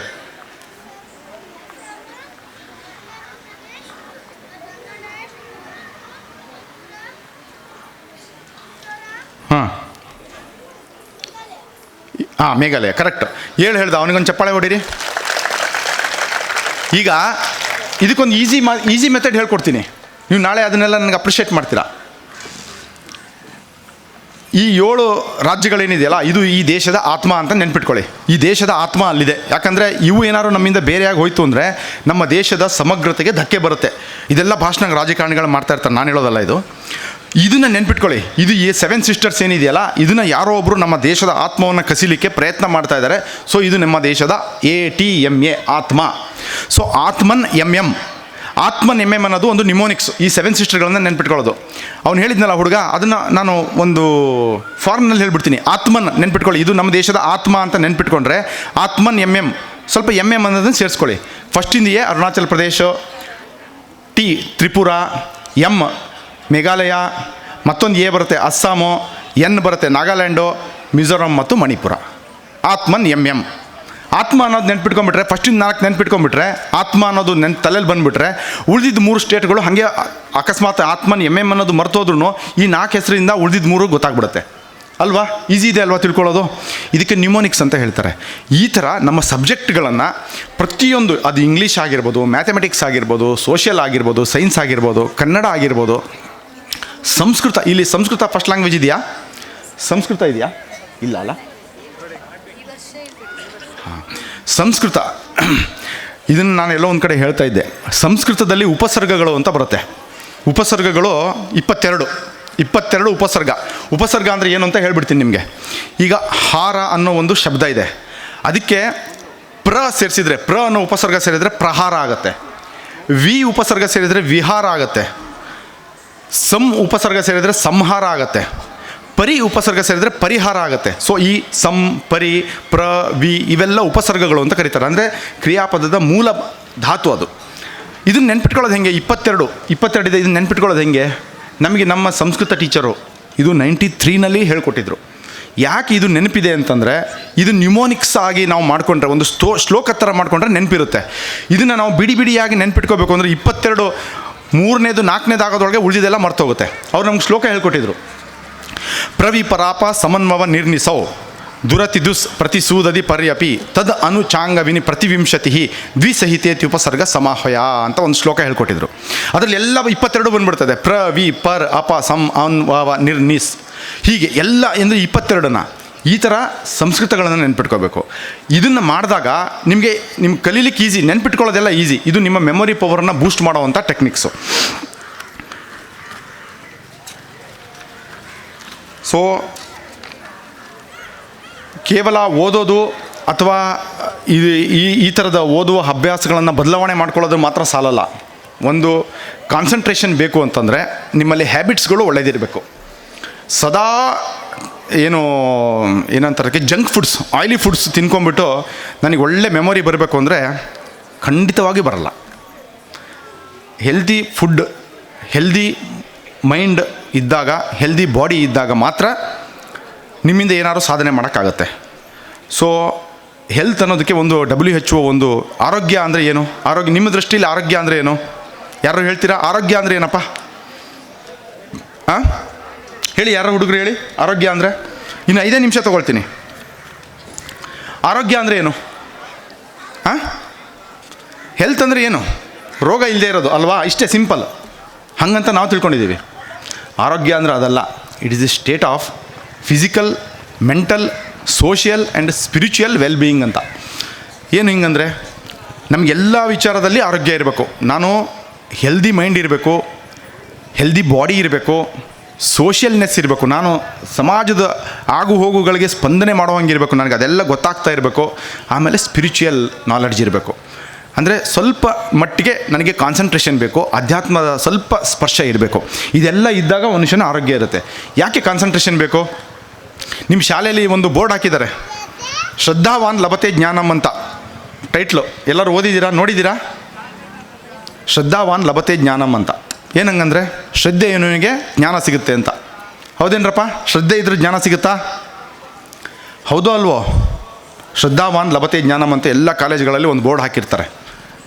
ಕೊನೆ ಪಕ್ಷ ಯಾವುದಾದ್ರು ಫಂಕ್ಷನ್ಗಳಲ್ಲಾದರೂ, ವಾರ್ಷಿಕೋತ್ಸವ ಫಂಕ್ಷನ್ಗಳಲ್ಲಾದರೂ ಶ್ರದ್ಧಾವಾನ್ ಲಭತೆ ಜ್ಞಾನಮ್ ಅನ್ನೋದನ್ನು ತೊಗೊಂಡಿರ್ತಾರೆ. ಇದು ಭಗವದ್ಗೀತೆಯಿಂದ ತೊಗೊಂಡಿರೋದು. ಅದಕ್ಕೆ ಮುಂದಿನ 2 ಇದೆ. ಶ್ರದ್ಧೆ ಇದ್ದರೆ ಸಾಲೋದಿಲ್ಲ. ಶ್ರದ್ಧಾವಾನ್ ಲಭತೆ ಜ್ಞಾನಂ, ಮುಂದಿನ 2 ಇದೆ. ತತ್ಪರಂ ಸಂಯತೇಂದ್ರಿಯ ಅಂತ. ತತ್ಪರಂ ಅನ್ನೋದು ಮುಖ್ಯ. ತತ್ಪರತೆ ಅಂದರೆ ಏನು? ತತ್ಪರ ಅಂದರೆ ಯಾರು? ಹಾಂ ತತ್ಪರ 2 ಶಬ್ದ, ಅದು ಡಿವೈಡ್ ಮಾಡಿದರೆ. ಪರ ಅಂದರೆ ಸುಪ್ರೀಂ ಅಂತ, ಅದೇ ಸುಪ್ರೀಂ, ನಂಗೆ ಅದನ್ನು ಬಿಟ್ಟರೆ ಬೇರೆ ಏನೂ ಇಲ್ಲ ಅಂತ. ತತ್ಪರಂ ಅಂದರೆ ಅದೇ ಸುಪ್ರೀಂ ಅಂತ. ಯಾವುದೋ ಒಂದು ವಿಷಯವನ್ನು ತಿಳ್ಕೊಂಡಾಗ ನಾನು ಇವತ್ತು ಓದಬೇಕು, ಇವತ್ತು ಇಷ್ಟು ಸಿಲೆಬಸ್ಸನ್ನು ರಿವಿಷನ್ ಮಾಡಿ ಮುಗಿಸ್ಬೇಕು, ಸೈನ್ಸ್ ಇಟ್ಕೊಂಡು ಕೂತಿದ್ದೀನಿ. ನಮ್ಮ ಅಪ್ಪ ಬಂದು ಹೇಳ್ತಾನೆ, ಇವತ್ತು ವರ್ಲ್ಡ್ ಕಪ್ ಫೈನಲ್ ಇದೆಯಪ್ಪ, ಬಂದು ನೋಡೋಣ ಬಾ ಜೊತೆಗೆ ಕೂತ್ಕೊಂಡು ಅಂತ ಹೇಳ್ತಾನೆ. ಇಲ್ಲಪ್ಪ, ನನಗೆ ಇವತ್ತು ಓದೋದಿದೆ, ಇದನ್ನು ಮುಗಿಸಿದ ಮೇಲೇ ಮುಂದಿಂದು ಅಂತ ಯಾರು ಹೇಳ್ತಾರೋ ಅದು ತತ್ಪರತೆ. ಅಪ್ಪ ಅಮ್ಮ ಬಂದು ಕರೆದ್ರೂ ಹೋಗಬಾರ್ದು. ಬಾರೋ ಒಳ್ಳೆ ಮೂವಿ ಬಂದಿದೆ, ಕಾಂತಾರ ಫಸ್ಟ್ ಚಾಪ್ಟರ್ ಬಂದಿದೆ, ನೋಡ್ಕೊಂಬರೋಣ ಅಂತ ಕರೀತಾರೆ. ಇಲ್ಲಪ್ಪ, ಇವತ್ತು ಹೋಮ್ವರ್ಕ್ ಮುಗಿಸಿ, ಇವತ್ತು ಇಷ್ಟು ರಿವಿಷನ್ ನಾನು ಡೀಟೇಲ್ ಹಾಕೊಂಬಿಟ್ಟಿದ್ದೀನಿ, 1000 ಪೇಜು, ಇವತ್ತು 10 ಪೇಜಿಂದ ರಿವಿಷನ್ ಇದೆ. ಇದೇನಾದ್ರು ಮಾಡಿಲ್ಲ ಅಂದರೆ ನಾಳೆಗೆ 10 ಕ್ಯುಮ್ಯುಲೇಟಿವ್ ಆಗಿ ಮತ್ತೆ 20 ಆಗಿಬಿಡುತ್ತೆ. ಇಲ್ಲ, ಎಟ್ ಎನಿ ಕಾಸ್ಟ್ ಇವತ್ತು ನಾನು ಮಾಡೇ ಮಾಡ್ತೀನಿ ಇದನ್ನು ಅಂತ ಕೂತ್ಕೊಳ್ತಾರಲ್ಲ, ಇದು ತತ್ಪರತೆ, ಇದು ಶ್ರದ್ಧೆ. ಈ ಕಮಿಟ್ಮೆಂಟು ಎಷ್ಟು ಜನಕ್ಕಿದೆ? ಕೈ ಎತ್ತಿ ನೋಡೋಣ. ಅಪ್ಪ ಅಮ್ಮ ಬಾರಪ್ಪ ಒಂದು ರೌಂಡ್ ಹೋಗಿ ಸ್ನ್ಯಾಕ್ಸ್ ತಿನ್ಕೊಂಬರೋಣ ಅಂತ ಕರೆದ್ರೆ, ಇಲ್ಲ ನಾನು ತಿಂದರೆ, ಆಯಿಲಿ ಫುಡ್ ತಿಂದರೆ, ಲೇಸ್ ತಿಂದರೆ ಅಥವಾ ಇನ್ನೇನು ಕುರ್ಕುರೆ ಅದು ತಿಂದರೆ ಆಯಿಲ್ ಕಂಟೆಂಟ್ ಜಾಸ್ತಿ ಆಗುತ್ತೆ, ಅದು ನಿದ್ರೆಗೆ ಎಳೀತದೆ. ಇವೆಲ್ಲ ತಾಮಸಿಕ ಫುಡ್ಗಳು. ತಾಮಸಿಕ ಫುಡ್ ಜಾಸ್ತಿ ಆಗ್ತಿದ್ದಂಗೂ ಸಾತ್ವಿಕತೆ ಕಡಿಮೆ ಆಗುತ್ತೆ. ನಾನು ಓದಲ್ಲ, ನಂಗೆ ಅದನ್ನು ಮಾಡಿದರೆ ಓದೋಕ್ಕಾಗಲ್ಲ, ನನಗೆ ಒಳ್ಳೆ ಆಹಾರ ಕೊಡಿ ಅಂತ ಹೇಳೋರು ಎಷ್ಟು ಜನ ಇದ್ದೀರಾ? ಇದನ್ನು ಮಾಡದೇ ಇದ್ದರೆ, ಯಾವಾಗ ಎಲ್ಲಿವರೆಗೆ ನೀವು ಒಳ್ಳೆ ಫುಡ್ಡನ್ನು ತಿನ್ನೋದಿಲ್ಲ, ಒಳ್ಳೆ ಯೋಚನೆಗಳನ್ನು ಮಾಡೋದಿಲ್ಲ, ಸತ್ಸಂಗಗಳನ್ನು ಮಾಡೋದಿಲ್ಲ, ಒಳ್ಳೆ ಫ್ರೆಂಡ್ಸ್ ಜೊತೆಗೆ ಬೆರೆಯೋದಿಲ್ಲ, ಅಲ್ಲಿವರೆಗೆ ನಿಮಗೆ ಕಾನ್ಸಂಟ್ರೇಷನ್ ಆಗೋದಿಲ್ಲ. ಇನ್ನು 5 ನಿಮಿಷ ಹೇಳಿಬಿಡ್ತೀನಿ. ನಾವೆಲ್ಲ ಚಿಕ್ಕವರಿದ್ದಾಗ ನಮಗೆ ಯಾರು ಬೇಕಾದರೂ ಬಂದು ಬುದ್ಧಿ ಹೇಳ್ತಿದ್ರು. ಯಾರು ಬುದ್ಧಿ ಹೇಳಿದ್ರು ನಾವು ಸ್ವೀಕಾರ ಮಾಡ್ತಿದ್ವಿ. ಬಿಕಾಸ್ ನಮಗೆ ಇವನು ಯಾರು ನನಗೆ ಬುದ್ಧಿ ಹೇಳೋಕ್ಕೆ ಅನ್ನೋದನ್ನು ನಾವು ಆ ಥರ ಯೋಚನೆಯೇ ನಮಗೆ ಬರ್ತಿರ್ಲಿಲ್ಲ. ಯಾಕಂದರೆ ನಮಗೆ ನಾವು ಮಾಡ್ತಾ ಇರೋದು ತಪ್ಪಿರ್ಬೋದೋ ಏನೋ, ಅವ್ನು ಬಂದು ನಂಗೆ ಬುದ್ಧಿ ಹೇಳಿ ನನ್ನ ಬದಲಾವಣೆ ಮಾಡ್ತಾ ಇದ್ದಾನೇನೋ ಅನ್ನೋವಂಥ ಒಂದು ರಿಸೆಪ್ಟಿವ್ ಕೆಪಾಸಿಟಿ ಇರ್ತಿತ್ತು, ಮತ್ತೊಂದು ಭಯನೂ ಇರ್ತಿತ್ತು. ನಾವು ಬಿಸಿಲಲ್ಲಿ ಆಡ್ತಾ ಇದ್ದಾಗ ಮಧ್ಯಾಹ್ನ ಮಧ್ಯಾಹ್ನ ಊಟ ಮಾಡಿ ಬಿಸಿಲಲ್ಲಿ ಕ್ರಿಕೆಟ್ ಆಡ್ತಾಯಿದ್ರೆ ದಾರಿ ಮೇಲೆ ಹೋಗೋನು ಯಾವನೋ ಬಂದು ಬುಲ್ಡಿ ಮೇಲೆ ಹೊಡೆದು, ಬಿಸಿಲಲ್ಲಿ ಯಾಕೆ ಆಡ್ತೀಯ, ಹೋಗಿ ಮಲ್ಕೋ, ಸಂಜೆ ಬಿಸಿಲು ಇಳಿದ್ಮೇಲೆ ಆಟ ಆಡು ಅಂತ ಕಳಿಸ್ತಾಯಿದ್ರು. ನಾವು ಸುಮ್ಮನೆ ಹೋಗಿ ಮನೆಯಲ್ಲಿ ಮಲ್ಕೊತಿದ್ವಿ. ಒಂದು ಮಾತು ಎದುರಾಡ್ತಿರ್ಲಿಲ್ಲ. ನೀನು ಯಾರು ಕೇಳೋಕ್ಕೆ ಅಂತ ಕೇಳ್ತಾನೇ ಇರಲಿಲ್ಲ. ಆಮೇಲೆ ಮನೆಗೆ ಬಂದು ಅಪ್ಪಂಗೂ ಹೇಳ್ತಿರ್ಲಿಲ್ಲ. ಯಾಕಂದರೆ ಅವ್ರಿಗೇನಾದ್ರು ಹೇಳಿದ್ವಿ ಅಂದರೆ ಊರಿನವ್ರು ಇರೋ ಹತ್ರ ಎಲ್ಲ ಬುದ್ಧಿ ಹೇಳಿಸ್ಕೊಂಬಂದು ನಮ್ಮ ಮರ್ಯಾದೆ ತೆಗಿತಿ ಅಂತ ಮತ್ತೆ ನಾ ಕೊಡಿಯೋರು. ಸೊ ಯಾರಿಗೂ ಹೇಳ್ತಿರ್ಲಿಲ್ಲ, ಸುಮ್ಮನೆ ಅವ್ರು ಹೇಳಿದ್ದನ್ನು ಕೇಳ್ತಿದ್ವಿ. ಈಗಿನ ಮಕ್ಳಿಗೆ ಹೇಳಿ ನೋಡಿ, ಅಪ್ಪ ಅಮ್ಮನೇ ಬುದ್ಧಿ ಹೇಳೋಂಗಿಲ್ಲ, ಟೀಚರ್ಸೇ ಬುದ್ಧಿ ಹೇಳೋಂಗಿಲ್ಲ. ಏನಾದ್ರು ಹೇಳಿದ್ರು ಅಂದ ಕೂಡಲೇ ಕಂಪ್ಲೇಂಟ್ ಆಗುತ್ತೆ. ಇದು ಅವರಲ್ಲಿ ಒಂದು ಅವಿಧೇಯತೆ ಬಂದ್ಬಿಟ್ಟಿದೆ. ಯಾಕೆ ಅಂದರೆ ಅವರಿಗೆ ನಾವು ಸತ್ ಸಂಕಲ್ಪಗಳನ್ನು, ಸಂಸ್ಕಾರಗಳನ್ನು ಹೇಳ್ಕೊಟ್ಟಿಲ್ಲ. ನಾವು ಅವರಿಗೆ ಏನಂದರೆ ಅವರ ಭವಿಷ್ಯ ನಿರ್ಮಾಣ ಮಾಡ್ತಾಯಿದ್ದೀವಿ. ಭವಿಷ್ಯ ಅವ್ರ ಫ್ಯೂಚರ್ ನಿರ್ಮಾಣ ಮಾಡ್ತಾಯಿದ್ದೀವಿ. ಅವ್ರು ಒಳ್ಳೆ ಇಂಜಿನಿಯರ್ಗಳಾಗ್ತಾರೆ, ಡಾಕ್ಟ್ರುಗಳಾಗ್ತಾರೆ, ಸಿ ಎಗಳಾಗ್ತಾರೆ. ಅವ್ರಿಗೆ ಒಳ್ಳೆ ಸಂಸ್ಕಾರ ನಿರ್ಮಾಣ ಮಾಡ್ತಾಯಿಲ್ಲ. ಅವ್ರಿಗೆ ಆ ಸಂಸ್ಕಾರ ಕಲಿಸದೇ ಇದ್ದರೆ ಅವರು ಹೊಸ ಹೊಸ ವಿಷಯಗಳನ್ನು ತಿಳ್ಕೊಳ್ಳಲ್ಲ. ವಿಧೇಯತೆ ಅನ್ನೋದು ಅವರಿಗೆ ಬರೋದೇ ಇಲ್ಲ. ಸೊ ಓದೋದ್ರಲ್ಲಿ ಇಷ್ಟೆಲ್ಲ ಟೆಕ್ನಿಕ್ಸ್ಗಳನ್ನು ನೀವು ಅಳವಡಿಸ್ಕೊಳ್ಳಿ. ಮತ್ತು ಯಾವಾಗಲೂ ಇನ್ನೊಂದು ಕೊನೆಯ ವಿಷಯ ಹೇಳ್ಬಿಡ್ತೀನಿ. ಕಂಟಿನ್ಯೂಸು ಓದ್ತಾ ಇರ್ತಾರೆ ಕೆಲವರು.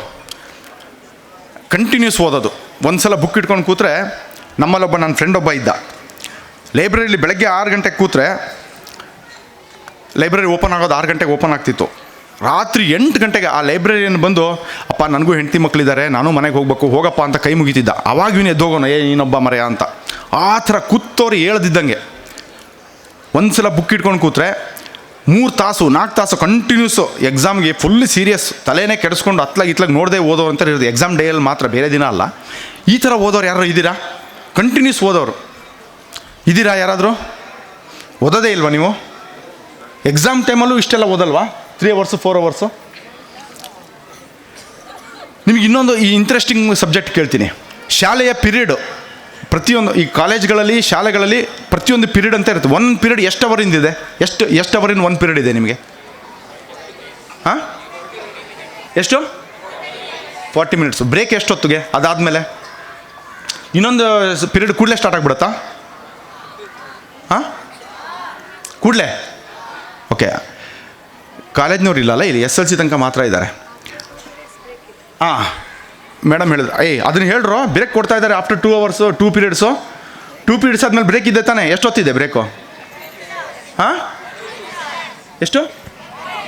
10 ಮಿನಿಟ್ಸ್. ಓಕೆ. ಪಿರಿಯಡಲ್ಲಿ ಏನು ಮಾಡ್ತೀರಾ? ಬ್ರೇಕಲ್ಲಿ ಏನು ಮಾಡ್ತೀರಾ? ಸ್ನ್ಯಾಕ್ಸ್ ತಿಂತೀರಾ, ಬಿಸ್ಕೆಟ್ ತಿಂತೀರಾ ಅಲ್ವಾ? ಇಲ್ಲ ಮಾತಾಡ್ಕೊಳ್ತೀರಾ ಫ್ರೆಂಡ್ಸು. ಯಾಕೆ ಈ ಸಿಸ್ಟಮನ್ನು ಮಾಡಿದ್ದಾರೆ? ಇದಕ್ಕೊಂದು ಟೆಕ್ನಿಕ್ ಇದೆ, ಇದಕ್ಕೊಂದು ಹೆಸರಿದೆ, ಗೊತ್ತಾ ನಿಮಗೆ? ಯಾಕೆ 40 ನಿಮಿಷ ಮಾಡಿದರು? ಯಾಕೆ 1 ಅವರ್ 10 ಮಿನಿಟ್ಸ್ 70 ನಿಮಿಷ ಯಾಕೆ ಮಾಡಿಲ್ಲ? ಒಂದೊಂದು ಪಿರಿಯಡನ್ನು 40 ನಿಮಿಷ ಯಾಕೆ ಮಾಡಿದ್ದಾರೆ? ಇದೆಲ್ಲ ತಿಳ್ಕೊಬೇಕು. ಸುಮ್ಮನೆ ನಮ್ಮ ಟೀಚರ್ಗಳು ಬಂದು ಅವ್ರಿಗೇನೋ ಟೈಮ್ ಟೇಬಲ್ ಸೆಟ್ ಮಾಡಬೇಕು. ಈಗ ನೋಡಿ, ಒಂದು ದಿನಕ್ಕೆ 6 ಪೀರಿಯಡ್ ಇಡೋದು ಬದಲು, 6-8 ಪೀರಿಯಡ್ ಇಡೋ ಬದಲು 40 ನಿಮಿಷದ್ದು 80 ನಿಮಿಷದ 1 ಪೀರಿಯಡ್ ಇಟ್ಬಿಟ್ರೆ ವಾರದಲ್ಲಿ 4 ಸಲ ಒಂದು ಟೀಚರ್ ಮುಖ ನೋಡ್ಬೋದಾ ನೀವು? ಬೈಸ್ಕೊಳ್ಳೋದು 4 ಸಲ ಬೈಸ್ಕೋಬೋದಲ್ವಾ? ದಿನ ಬೈಸ್ಕೊಳ್ಳೋದು ಯಾಕೆ ಅಲ್ವಾ? ಹಿಂಗೆ ಯಾಕೆ ಮಾಡಿಲ್ಲ ಅವರು? ಯಾಕೆ 40 ನಿಮಿಷದ ಇಟ್ಟರು? 2 ಪೀರಿಯಡ್ ಆದಮೇಲೆ ಯಾಕೆ 10 ಮಿನಿಟ್ಸ್ ಬ್ರೇಕ್ ಕೊಟ್ಟರು? ಸುಮ್ಮನೆ ಕೊಟ್ರಾ? ಇದು is developed by some system. ಅದಕ್ಕೊಂದು ವ್ಯವಸ್ಥೆ ಬೇಕು. ಏನೇ ಮಾಡಿದ್ರು, ಓದೋದಾದರೂ ಮನೇಲೊಂದು ವ್ಯವಸ್ಥೆ ಬೇಕು. ಇದಕ್ಕೆ ಪೊಮೊಡೋರೋ ಟೆಕ್ನಿಕ್ ಅಂತ ಕರೀತಾರೆ. ಏನು ಹೇಳಿ? ರಿಪೀಟ್ ಮಾಡಿ. ಪೊಮೊಡೋರೋ ಟೆಕ್ನಿಕ್.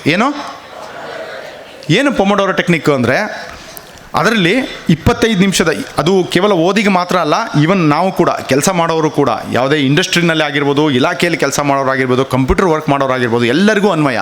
ಈ ಪೊಮೊಡೋರೋ ಟೆಕ್ನಿಕ್ ಏನು ಹೇಳುತ್ತೆ ಅಂದರೆ, ಫಸ್ಟ್ 25 ನಿಮಿಷದ ಕೆಲಸ ಅಥವಾ ಓದು, 5 ಮಿನಿಟ್ಸ್ ಬ್ರೇಕ್, ಮತ್ತೆ 25 ನಿಮಿಷದ ಓದು ಅಥವಾ ಕೆಲಸ, ಮತ್ತೆ 5 ಮಿನಿಟ್ಸ್ ಬ್ರೇಕು. ಈ ಥರ 4 ಸೈಕಲ್ ಆದಮೇಲೆ ಒಂದು ಲಾಂಗ್ ಬ್ರೇಕ್, ಒಂದು 20 ಮಿನಿಟ್ಸ್ ಬ್ರೇಕು. ಇದೇ ಪ್ರಿನ್ಸಿಪಲನ್ನು ಅಳವಡಿಸ್ಕೊಂಡು majority of the schools and ಕಾಲೇಜ್ನಲ್ಲಿ ಇಲ್ಲಿ 40 ನಿಮಿಷ ಇಟ್ಟಿದ್ದಾರೆ. ಮೆಜಾರಿಟಿ ಆಫ್ ಸ್ಕೂಲ್ನಲ್ಲಿ 50 ಮಿನಿಟ್ಸ್ ಇಟ್ಟಿರ್ತಾರೆ. 2 ಪೊಮೊಡೋರೋ ಸೆಷನ್ಸ್ಗಳನ್ನು ಒಟ್ಟು ಮಾಡಿ 50 ನಿಮಿಷದ 1 ಪೀರಿಯಡು, 10 ನಿಮಿಷದ ಬ್ರೇಕು, 50 ನಿಮಿಷದ ಪೀರಿಯಡು, 10 ನಿಮಿಷ ಬ್ರೇಕು. ಹೀಗೆ ಮಾಡಿ 1 ಅವರಿಂದ 4 ಸೆಷನ್ಗಳು, ಅಂದರೆ ಬೆಳಗ್ಗೆ 9 ಗಂಟೆ ಸ್ಟಾರ್ಟ್ ಆದರೆ 1 ಗಂಟೆ ತನಕ ಮಾಡ್ತಾರೆ. ಒಂದು ಲಾಂಗ್ ಬ್ರೇಕ್ ಕೊಡ್ತಾರೆ, ಹಾಫ್ ಆನ್ ಅವರ್ ಬ್ರೇಕ್ ಕೊಡ್ತಾರೆ. ಕೆಲವೊಂದು ಕಾಲೇಜ್ಗಳಲ್ಲಿ ಏನು ಮಾಡ್ತಾರೆ ಅಂದರೆ, ಒಂದು ಕ್ಲಾಸ್ ರೂಮಿಂದ ಇನ್ನೊಂದು ಕ್ಲಾಸ್ ರೂಮಿಗೆ ಹೋಗೋಂಗೆ ಮಾಡ್ತಾರೆ. ಕ್ಲಾಸ್ ರೂಮಿಗೆಲ್ಲ ನಂಬರ್ ಹಾಕಿರ್ತಾರೆ. So English class room will be in A1 class room ಹಾಲು. ಆಮೇಲೆ ಅದು ನೆಕ್ಸ್ಟು ಸೈನ್ಸ್ ಸೆಷನ್ ಬಂದರೆ ಅದು ಇನ್ನೊಂದು ಕ್ಲಾಸಿಗೆ ಹೋಗ್ಬೇಕು. ಎಲ್ಲ ಮಕ್ಕಳು ಆ ಶಾಲೆಯಿಂದ ಆ ಶಾಲೆಗೆ ಹೋಗ್ಬೇಕು. ಅದಕ್ಕೆ 5 ನಿಮಿಷ ಬ್ರೇಕ್ ಕೊಟ್ಟಿರ್ತಾರೆ, ನಿಮಗೆ ಮಾತಾಡಲಿಕ್ಕಲ್ಲ, ಇಲ್ಲಿಂದ ಅಲ್ಲಿಗೆ ಮೂವ್ಮೆಂಟ್ ಆಗೋಂಗೆ. ಯಾಕೆ ಅದನ್ನು ಮಾಡ್ತಾರೆ ಅಂದರೆ, ಈ ಪೊಮೊಡೋರೋ ಟೆಕ್ನಿಕ್ ಏನು ಹೇಳುತ್ತೆ, ಮನುಷ್ಯನ ಮೈಂಡು 25 ನಿಮಿಷಕ್ಕಿಂತ ಜಾಸ್ತಿ ಯಾವುದೇ ಒಂದು ವಿಷಯದಲ್ಲಿ ಕಾನ್ಸಂಟ್ರೇಷನ್ ಆಗಿ ಹಿಡಿದಿಟ್ಕೊಳ್ಳೋಕ್ಕೆ ಸಾಧ್ಯ ಇಲ್ಲ. ಇದನ್ನು ಸ್ವಲ್ಪ ನಾವು ಡೆವಲಪ್ ಮಾಡಿಕೊಂಡು ಭಾರತೀಯರು 50 ನಿಮಿಷ ಮಾಡ್ಕೊಂಡಿದ್ದಾರೆ. 50 ನಿಮಿಷಕ್ಕಿಂತ ಜಾಸ್ತಿ ಒಂದೇ ವಿಷಯದ ಮೇಲೆ ಕಾನ್ಸಂಟ್ರೇಟ್ ಮಾಡೋಕ್ಕೆ ಅವನು ಎಂಥ ಐನ್ಸ್ಟೀನ್ ಬಂದರೂ ಸಾಧ್ಯ ಇಲ್ಲ. ಮೈಂಡು ಸ್ವಲ್ಪ ರಿಲ್ಯಾಕ್ಸೇಷನ್ ಕೇಳುತ್ತೆ, ಸ್ವಲ್ಪ ಬ್ರೇಕ್ ಕೇಳುತ್ತೆ. ಅದಕ್ಕೆ 10 ನಿಮಿಷ ಬ್ರೇಕ್ ಕೊಡಬೇಕು. ಮನೇಲಿ ಓದೋದಾದರೂ ಅಷ್ಟೇ, ಕಂಟಿನ್ಯೂಸ್ ಓದೋದಲ್ಲ, 50 ನಿಮಿಷ ಓದಬೇಕು, 10 ನಿಮಿಷ ಬ್ರೇಕ್ ತೊಗೋಬೇಕು. ಆ ಬ್ರೇಕ್ನಲ್ಲಿ ಹೋಗಿ TV ನೋಡಬೇಡ್ರಿ. ಆ ಬ್ರೇಕ್ನಲ್ಲಿ ನೀವು ಏನು ಓದಿದ್ದೀರಾ ಅನ್ನೋದನ್ನು ಮನನ ಮಾಡ್ಕೋಬೇಕು. ಓದ್ತಾ ಇರ್ತೀರಿ, ಬಾಯ್ಬಿಟ್ಟು ಓದಿರ್ತೀರಿ, 3 part of the brain active ಆಗಿರುತ್ತೆ. ಆ ಆ್ಯಕ್ಟಿವ್ ಇರೋದು ಮಲ್ಗಕ್ಕೆ ಬಿಡಬಾರ್ದು. ಸೊ ಅದು ಫುಲ್ಲು ಆ್ಯಕ್ಟಿವ್ ಇರ್ಬೇಕು, ಅದ್ರ ಫುಲ್ ಎನರ್ಜಿ ತುಂಬಿಕೊಂಡಿರುತ್ತೆ. ಆಗ 10 ನಿಮಿಷ ಬ್ರೇಕ್. ಆ ಬ್ರೇಕ್ ಕೊಟ್ಟಾಗ ಅದು ರಿಲ್ಯಾಕ್ಸ್ ಆಗುತ್ತೆ, ಪ್ರಫುಲ್ಲಿತವಾಗುತ್ತೆ ಮನಸ್ಸು. ಒಂದು ಸಲ ಪ್ರಫುಲ್ಲಿತವಾದಾಗ ಮತ್ತೆ 10 ನಿಮಿಷದ ಮತ್ತೆ 1 ಅವರ್ 50 ಮಿನಿಟ್ಸನ್ನು ಮತ್ತೆ ಓದೋದು, ಮತ್ತೆ 10 ನಿಮಿಷ ಬ್ರೇಕ್ ತೊಗೊಳ್ಳೋದು. ಈ ಥರ ಈ ಪೊಮೊಡೋರೋ ಟೆಕ್ನಿಕ್ಕನ್ನು ನೀವು ಅಳವಡಿಸ್ಕೊಂಡ್ರೆ ಜೀವನದಲ್ಲಿ, ಅದು ಪ್ರತಿ ಜೀವನದಲ್ಲೇ ಆಗಿರ್ಬೋದು, ಮುಂದೆ ನೀವು ಕೆಲಸಕ್ಕೆ ಹೋದಾಗಲೂ ಆಗಿರ್ಬೋದು, ಅಥವಾ ಏನೇ ಕೆಲಸ ಮಾಡ್ತಾಯಿರೋ ಮನೇಲೇನೋ ಕಂಪ್ಯೂಟರ್ ಟೈಪ್ ಮಾಡ್ತಾ ಇರ್ತೀರ, ಇದನ್ನು ಮಾಡಿದಾಗಲೂ ಆಗಿರ್ಬೋದು, ಏನು ಬೇಕಾದರೂ ಸಾಧನೆ ಮಾಡ್ಬೋದು. ಓದೋದ್ರಲ್ಲಿ ಮೆಮೊರಿ ಹೇಗೆ ಜಾಸ್ತಿ ಮಾಡ್ಕೋಬೇಕು, ರಿಪಿಟೇಟಿವ್ ಓದಬೇಕು, ಡಿಸ್ಕಸ್ ಮಾಡಬೇಕು ಫ್ರೆಂಡ್ಸ್ ಜೊತೆಗೆ, ಸ್ಕ್ಯಾನಿಂಗ್ ಮಾಡಬೇಕು, ಚಂಕಿಂಗ್ ಮಾಡಬೇಕು. ಇದೆಲ್ಲ ನೀವು ಅಂದರೆ ವಿಷಯಗಳನ್ನು ಜಾಸ್ತಿ ದಿನ ನೆನಪಟ್ಟಲ್ಲಿ ಇಟ್ಕೊಳ್ಳುವಂತಹ ಒಂದು ಟೆಕ್ನಿಕ್ಸು. ಇದಾದಮೇಲೆ ಓದಬೇಕಾದ್ರೆ ಈ ಪೊಮೊಡೋರೋ ಟೆಕ್ನಿಕನ್ನು ಯೂಸ್ ಮಾಡಿದರೆ ನಿಮಗೆ ಒಂದು ಲಾಭ ಏನು ಅಂದರೆ, ಮೈಂಡು ಎಷ್ಟು ಹೊತ್ತು ಒಂದು ವಿಷಯವನ್ನು ತಾಳ್ಕೊಳ್ಬೋದೋ ಅಷ್ಟು ವಿಷಯ ತಾಳ್ಕೊಳ್ಳುತ್ತೆ. ಆಮೇಲೆ ಅದಕ್ಕೆ ರಿಲ್ಯಾಕ್ಸೇಷನ್ ಬೇಕು, ಅದು ರಿಲ್ಯಾಕ್ಸ್ ಆಗುತ್ತೆ. ಸೊ ಇಷ್ಟು ನೀವು ಅಳವಡಿಸ್ಕೊಂಡ್ರೆ ನಿಮ್ಮ ಏನು ಮೆಮೊರಿ ಪವರ್ ಜಾಸ್ತಿ ಆಗುತ್ತೆ, ನಿಮ್ಮ ಲರ್ನಿಂಗ್ ಸ್ಕಿಲ್ಸು ಜಾಸ್ತಿ ಆಗುತ್ತೆ. ನಾನು ಮೊದಲನೇ ಪಾರ್ಟ್ ಆಫ್ ದಿ ಮೈ ಇದು ಲೆಕ್ಚರ್ ಹೇಳಿದಾಗೆ ಇಮೋಷನಲ್ ಕೋಶಂಟನ್ನು ಜಾಸ್ತಿ ಮಾಡ್ಕೊಳ್ಳಿ. ಪೇರೆಂಟ್ಸ್ ದಯವಿಟ್ಟು ಅವರಿಗೆ IQ ಜಾಸ್ತಿ ಆಗದೇ ಇದ್ದರೆ ಪರವಾಗಿಲ್ಲ, ಅವರು ಮುಂದೆ ಈ ಕಾಂಪಿಟೇಟಿವ್ ವರ್ಲ್ಡ್ನಲ್ಲಿ ಹೇಗೋ ಒಂದು ಕಡೆ ಮುಂದೆ ಬಂದೇ ಬರ್ತಾರೆ. ಅದ್ರ ಬಗ್ಗೆ ನೀವು ಏನು ಸಂಶಯ ಪಡೋದೇ ಬೇಡ. ಈ ಪ್ರಪಂಚ ಅವ್ರನ್ನ ಕಾಂಪಿಟೇಟಿವ್ ಆಗಿ ಮಾಡುತ್ತೆ. ಅವ್ರನ್ನ ನೀವು ಕಾಬಿಲ್ ಬನಾವು.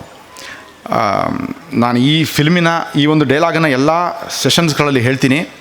3 Idiots ಫಿಲ್ಮಿನ ಒಂದು ಫೇಮಸ್ ಡೈಲಾಗ್ ಇದೆ ಇದು, ಕಾಬಿಲ್ ಬನೋ ಕಾಮ್ಯಾಬಿ ಜಕ್ ಮಾರ್ಕೆ ಪೀಚೆ ಆಯೇಗಿ ಅಂತ. ನೀವು ಯೋಗ್ಯತೆ ಸಂಪಾದನೆ ಮಾಡ್ಕೊಳ್ಳಿ, ನೀವೆಲ್ಲ ಕಾಂಪಿಟೆಂಟ್ ಆಗಿರಿ. ಯಾವುದೇ ಒಂದು ಕೆಲಸ, ಈ ಹಾಡು ಹೇಳೋದು ನನಗೆ ಗೊತ್ತಿದೆ ಅನ್ನೋದು ಆಗಬೇಕು. ನೀವು ಹೋಗಿ ಆಪರ್ಚುನಿಟಿ, ನನಗೊಂದು ಹಾಡೋಕ್ಕೆ ಅವಕಾಶ ಕೊಡಿ ಅಂತ ಕೇಳೋಂಗಿರಬಾರ್ದು. ಡ್ಯಾನ್ಸ್ ಮಾಡೋಕ್ಕೆ ನಂಗೆ ಒಂದು ಚಾನ್ಸ್ ಕೊಡಿ ಅಂತ ಮೇಡಮಿಗೆ ಕೇಳೋಂಗಿರಬಾರ್ದು. ಅವ್ನು ಒಳ್ಳೆ ಡ್ಯಾನ್ಸ್ ಮಾಡ್ತಾನೆ, ಅವನ ಹತ್ರ ಒಂದು ಡ್ಯಾನ್ಸ್ ಮಾಡಿಸಿ ನಮ್ಮ ಶಾಲೆ ಹೆಮ್ಮೆ ಮಾಡ್ಕೋಬೇಕು ಅಂತ ಅವ್ರು ಅನ್ಕೋಬೇಕು. ಆ ಥರ ನೀವು ಕಾಬಿಲ್ ಬನೋ. ನಿಮ್ಮ ಮಕ್ಕಳನ್ನ ಕಾಬಿಲನ್ನಾಗಿ ಮಾಡಿ, ನಿಮ್ಮ ಮಕ್ಕಳನ್ನ ಎಮೋಷನಲಿ ಅವ್ರನ್ನ ಸ್ಟ್ರಾಂಗ್ ಆಗಿ ಮಾಡಿ. ಅವರು ನಿಮ್ಮ ಅಕ್ಕಪಕ್ಕದ ಜನರಿಗೆ ಸ್ಪಂದನೆ ಮಾಡೋ ಹಂಗೆ ಮಾಡಿ. ಅವರು ಈ ದೇಶಕ್ಕೆ ಒಂದು ಒಳ್ಳೆ ಭವಿಷ್ಯ ಆಗ್ತಾರೆ. ನಮ್ಮ ಮನೆಗೆ ಫಸ್ಟು ನಮ್ಮ ಮನೆ ಬೆಳಗಬೇಕು, ನಮ್ಮ ಸಮಾಜವನ್ನು ಬೆಳಗಬೇಕು, ಆಮೇಲೆ ನಮ್ಮ ದೇಶ ಬೆಳಗಬೇಕು. ಅವರು 10ರೊಳಗೆ 11 ಆಗಬಾರ್ದು. ಮತ್ತು ಒಂದೇ ಮನೆಯಲ್ಲಿ ವಿಶ್ವನಾಥನ್ ಆನಂದು, ಸುಭಾಷ್ ಚಂದ್ರ ಬೋಸು, ವಿವೇಕಾನಂದ, MS ಸುಬ್ಬುಲಕ್ಷ್ಮಿ, ಭರತನಾಟ್ಯಂ ಪಟು, IAS ಆಫೀಸರು, ಇವರೆಲ್ಲ ಒಬ್ಬ ಮನುಷ್ಯ ಆಗೋಕ್ಕೆ ಸಾಧ್ಯ ಇಲ್ಲ. ಅವರೆಲ್ಲ ಇಂಡಿವಿಜುವಲ್ ಬೇರೆ ಬೇರೆ ಆಗಬೇಕು. ಸೊ ಎಲ್ಲದನ್ನು ತಲೆಯಲ್ಲಿ ತುಂಬಿಟ್ಟು ಅವರಲ್ಲಿ ಓವರ್ಲೋಡ್ ಮಾಡಿಬಿಟ್ಟು ಸ್ಟಿಮ್ಯುಲಸನ್ನು, ಅವರ ಕಾಗ್ನೇಟಿವ್ ಕೆಪಾಸಿಟಿ ಎಲ್ಲ ಜೀರೋ ಮಾಡಿಬಿಟ್ಟು ಅವ್ರನ್ನ ಒಂದು ರೋಬೋಟ್ ಥರ ಮಾಡಬೇಡಿ. ಅವರು ನಮ್ಮ ಥರನೇ ಉಸಿರಾಡೋ ಹಾಗೆ ಮನುಷ್ಯರಾಗಲಿ, ಅವರು ಸ್ಪಂದನೆ ಮಾಡೋ ಹಾಗಾಗಲಿ, ಅವರ ಲಾಜಿಕಲ್ ರೀಸನಿಂಗ್. ನಾಳೆ ಏನಾದ್ರು ಕೆಲಸಕ್ಕೆ ಹೋಗಬೇಕು, IAS IPS ಏನಾರು ಆಗಬೇಕು, ಒಂದು KPSC ಎಕ್ಸಾಮ್ ಪಾಸಾಗಿ ನಾವು ಒಂದು ಆಫೀಸರ್ ಆಗಬೇಕು ಅಂತಂದರೆ ನಿಮ್ಮ ಮಾರ್ಕ್ ಶೀಟನ್ನು ಯಾರೂ ನೋಡೋಲ್ಲ. ಅದು ಒಂದು ಎಲಿಜಿಬಿಲಿಟಿ ಅಷ್ಟೇ. ಆಮೇಲೆ ನೋಡೋದವ್ರು ನಿಮ್ಮ ಲಾಜಿಕಲ್ ರೀಸನಿಂಗು, ನಿಮ್ಮ ಕ್ವಾಂಟಿಟೇಟಿವ್ ಆ್ಯಪ್ಟಿಟ್ಯೂಡ್ ಇವನಿಗೆ ಹೆಂಗಿದೆ, ಇವನ ರೀಸನಿಂಗ್ ಕೆಪಾಸಿಟಿ ಹೇಗಿದೆ, ಇವನ ರಿಸ್ಕ್ ಓರಿಯೆಂಟೇಷನ್ ಇದನ್ನೆಲ್ಲ ನೋಡ್ತಾರೆ. ಇದನ್ನು ಮನೆಯಲ್ಲಿ ಅವರಿಗೆ ಗೊತ್ತಿಲ್ಲದ ಹಾಗೆ ನೀವು ಬೆಳೆಸ್ತಾ ಹೋದರೆ ಅವರು ನಮ್ಮ ಮನೆಗೆ, ನಮ್ಮ ಕುಟುಂಬಕ್ಕೆ ಮತ್ತು ಅವರು ವೈಯಕ್ತಿಕವಾಗಿ ಅಭಿವೃದ್ಧಿ ಆಗ್ತಾರೆ, ಪ್ಲಸ್ ನಮ್ಮ ಸಮಾಜಕ್ಕೂ ಒಂದು ಮಾದರಿ ಆಗ್ತಾರೆ ಅಂತ ಹೇಳಿ ಪ್ರೀತಿಯಿಂದ ನೀವೆಲ್ಲ ಕರೆದು ಈ ಒಂದು ಸಭೆಯಲ್ಲಿ ನಾನು ಮಾತಾಡೋಕ್ಕೆ ಅವಕಾಶ ಕೊಟ್ಟಿದ್ದೀರಾ. ಪ್ಲಸ್ ಇಷ್ಟೊತ್ತು ತನಕ ನಾನು ನಿಮ್ಮನ್ನು ಎದುರಿಗೆ ಕೂರಿಸ್ಕೊಂಡು ಮಕ್ಕಳಿಗೆ ಹೇಳ್ತಾ ಇರೋದು, ಬೈತಾ ಇದ್ರೂ ಪ್ರೀತಿಯಿಂದ ಕೇಳಿಸ್ಕೊಂಡಿದ್ದೀರಾ. ಹೇಗೆ ಡೆವಲಪ್ ಆಗೋದು ಅನ್ನೋದು ನನಗೆ ಗೊತ್ತಿರೋದನ್ನು ನಾನು ಹೇಳಿದ್ದೀನಿ. I am not A expert. ಈ ಥರ ಎಕ್ಸ್ಪರ್ಟ್ಗಳು ಭಾಳ ಜನ ಇದ್ದಾರೆ, ಈ ಥರ ಟ್ರೈನಿಂಗ್ ಸೆಷನ್ಗಳನ್ನು ಮಾಡ್ತಾರೆ ಲರ್ನಿಂಗ್ ಸ್ಕಿಲ್ಸ್ ಬಗ್ಗೆ. ಅಂಥದ್ದು ನಿಮ್ಮ ಶಾಲೆಯಲ್ಲಿ ಅವ್ರಿಗೇನೋ ರಿಸೋರ್ಸ್ ಪರ್ಸನ್ಸ್ ಪರಿಚಯ ಇದ್ದರೆ ಜೂನ್ ಮೊದಲನೇ ವಾರದಲ್ಲಿ ಅದನ್ನು ಮಾಡಿಬಿಡಿ. ಸೊ ದಟ್ ಅವ್ರಿಗೊಂದು ಟೈಮ್ ಟೇಬಲ್ ಹಾಕ್ಕೊಟ್ಟಂಗಾಗುತ್ತೆ, ಅವ್ರಿಗೊಂದು ಶೆಡ್ಯೂಲ್ ಹಾಕ್ಕೊಟ್ಟಂಗಾಗುತ್ತೆ, ಒಂದು ಸ್ಕಿಲ್ ಡೆವಲಪ್ ಆಗುತ್ತೆ.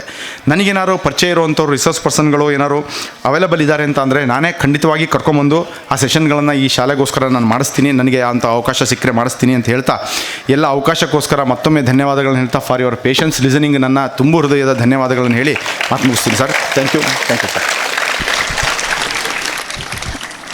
Thank you, sir, for giving such a beautiful message regarding how to be a principled person by not being selfish, bounded, and dedicated towards only work, but be a socialized and moralized, emotional person who will shine up and have an outstanding personality. It's very true. A true person is one who is socialized and a person who is having ethical values, even if he is not educated, than a knowledgeable person with no values. So, the principles, discipline, healthy, practical knowledge are very, very important. So, now it's the time to felicitate the guest.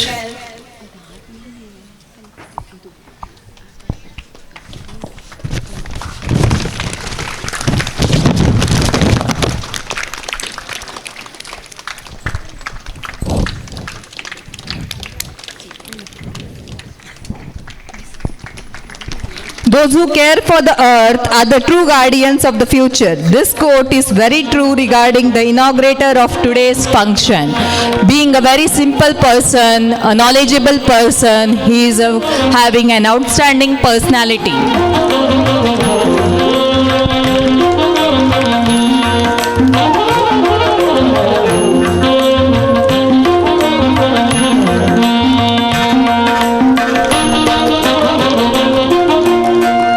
Thank you, sir, for accepting our felicitation and giving a very beautiful message, not only to the students, also to the parents, to guide them.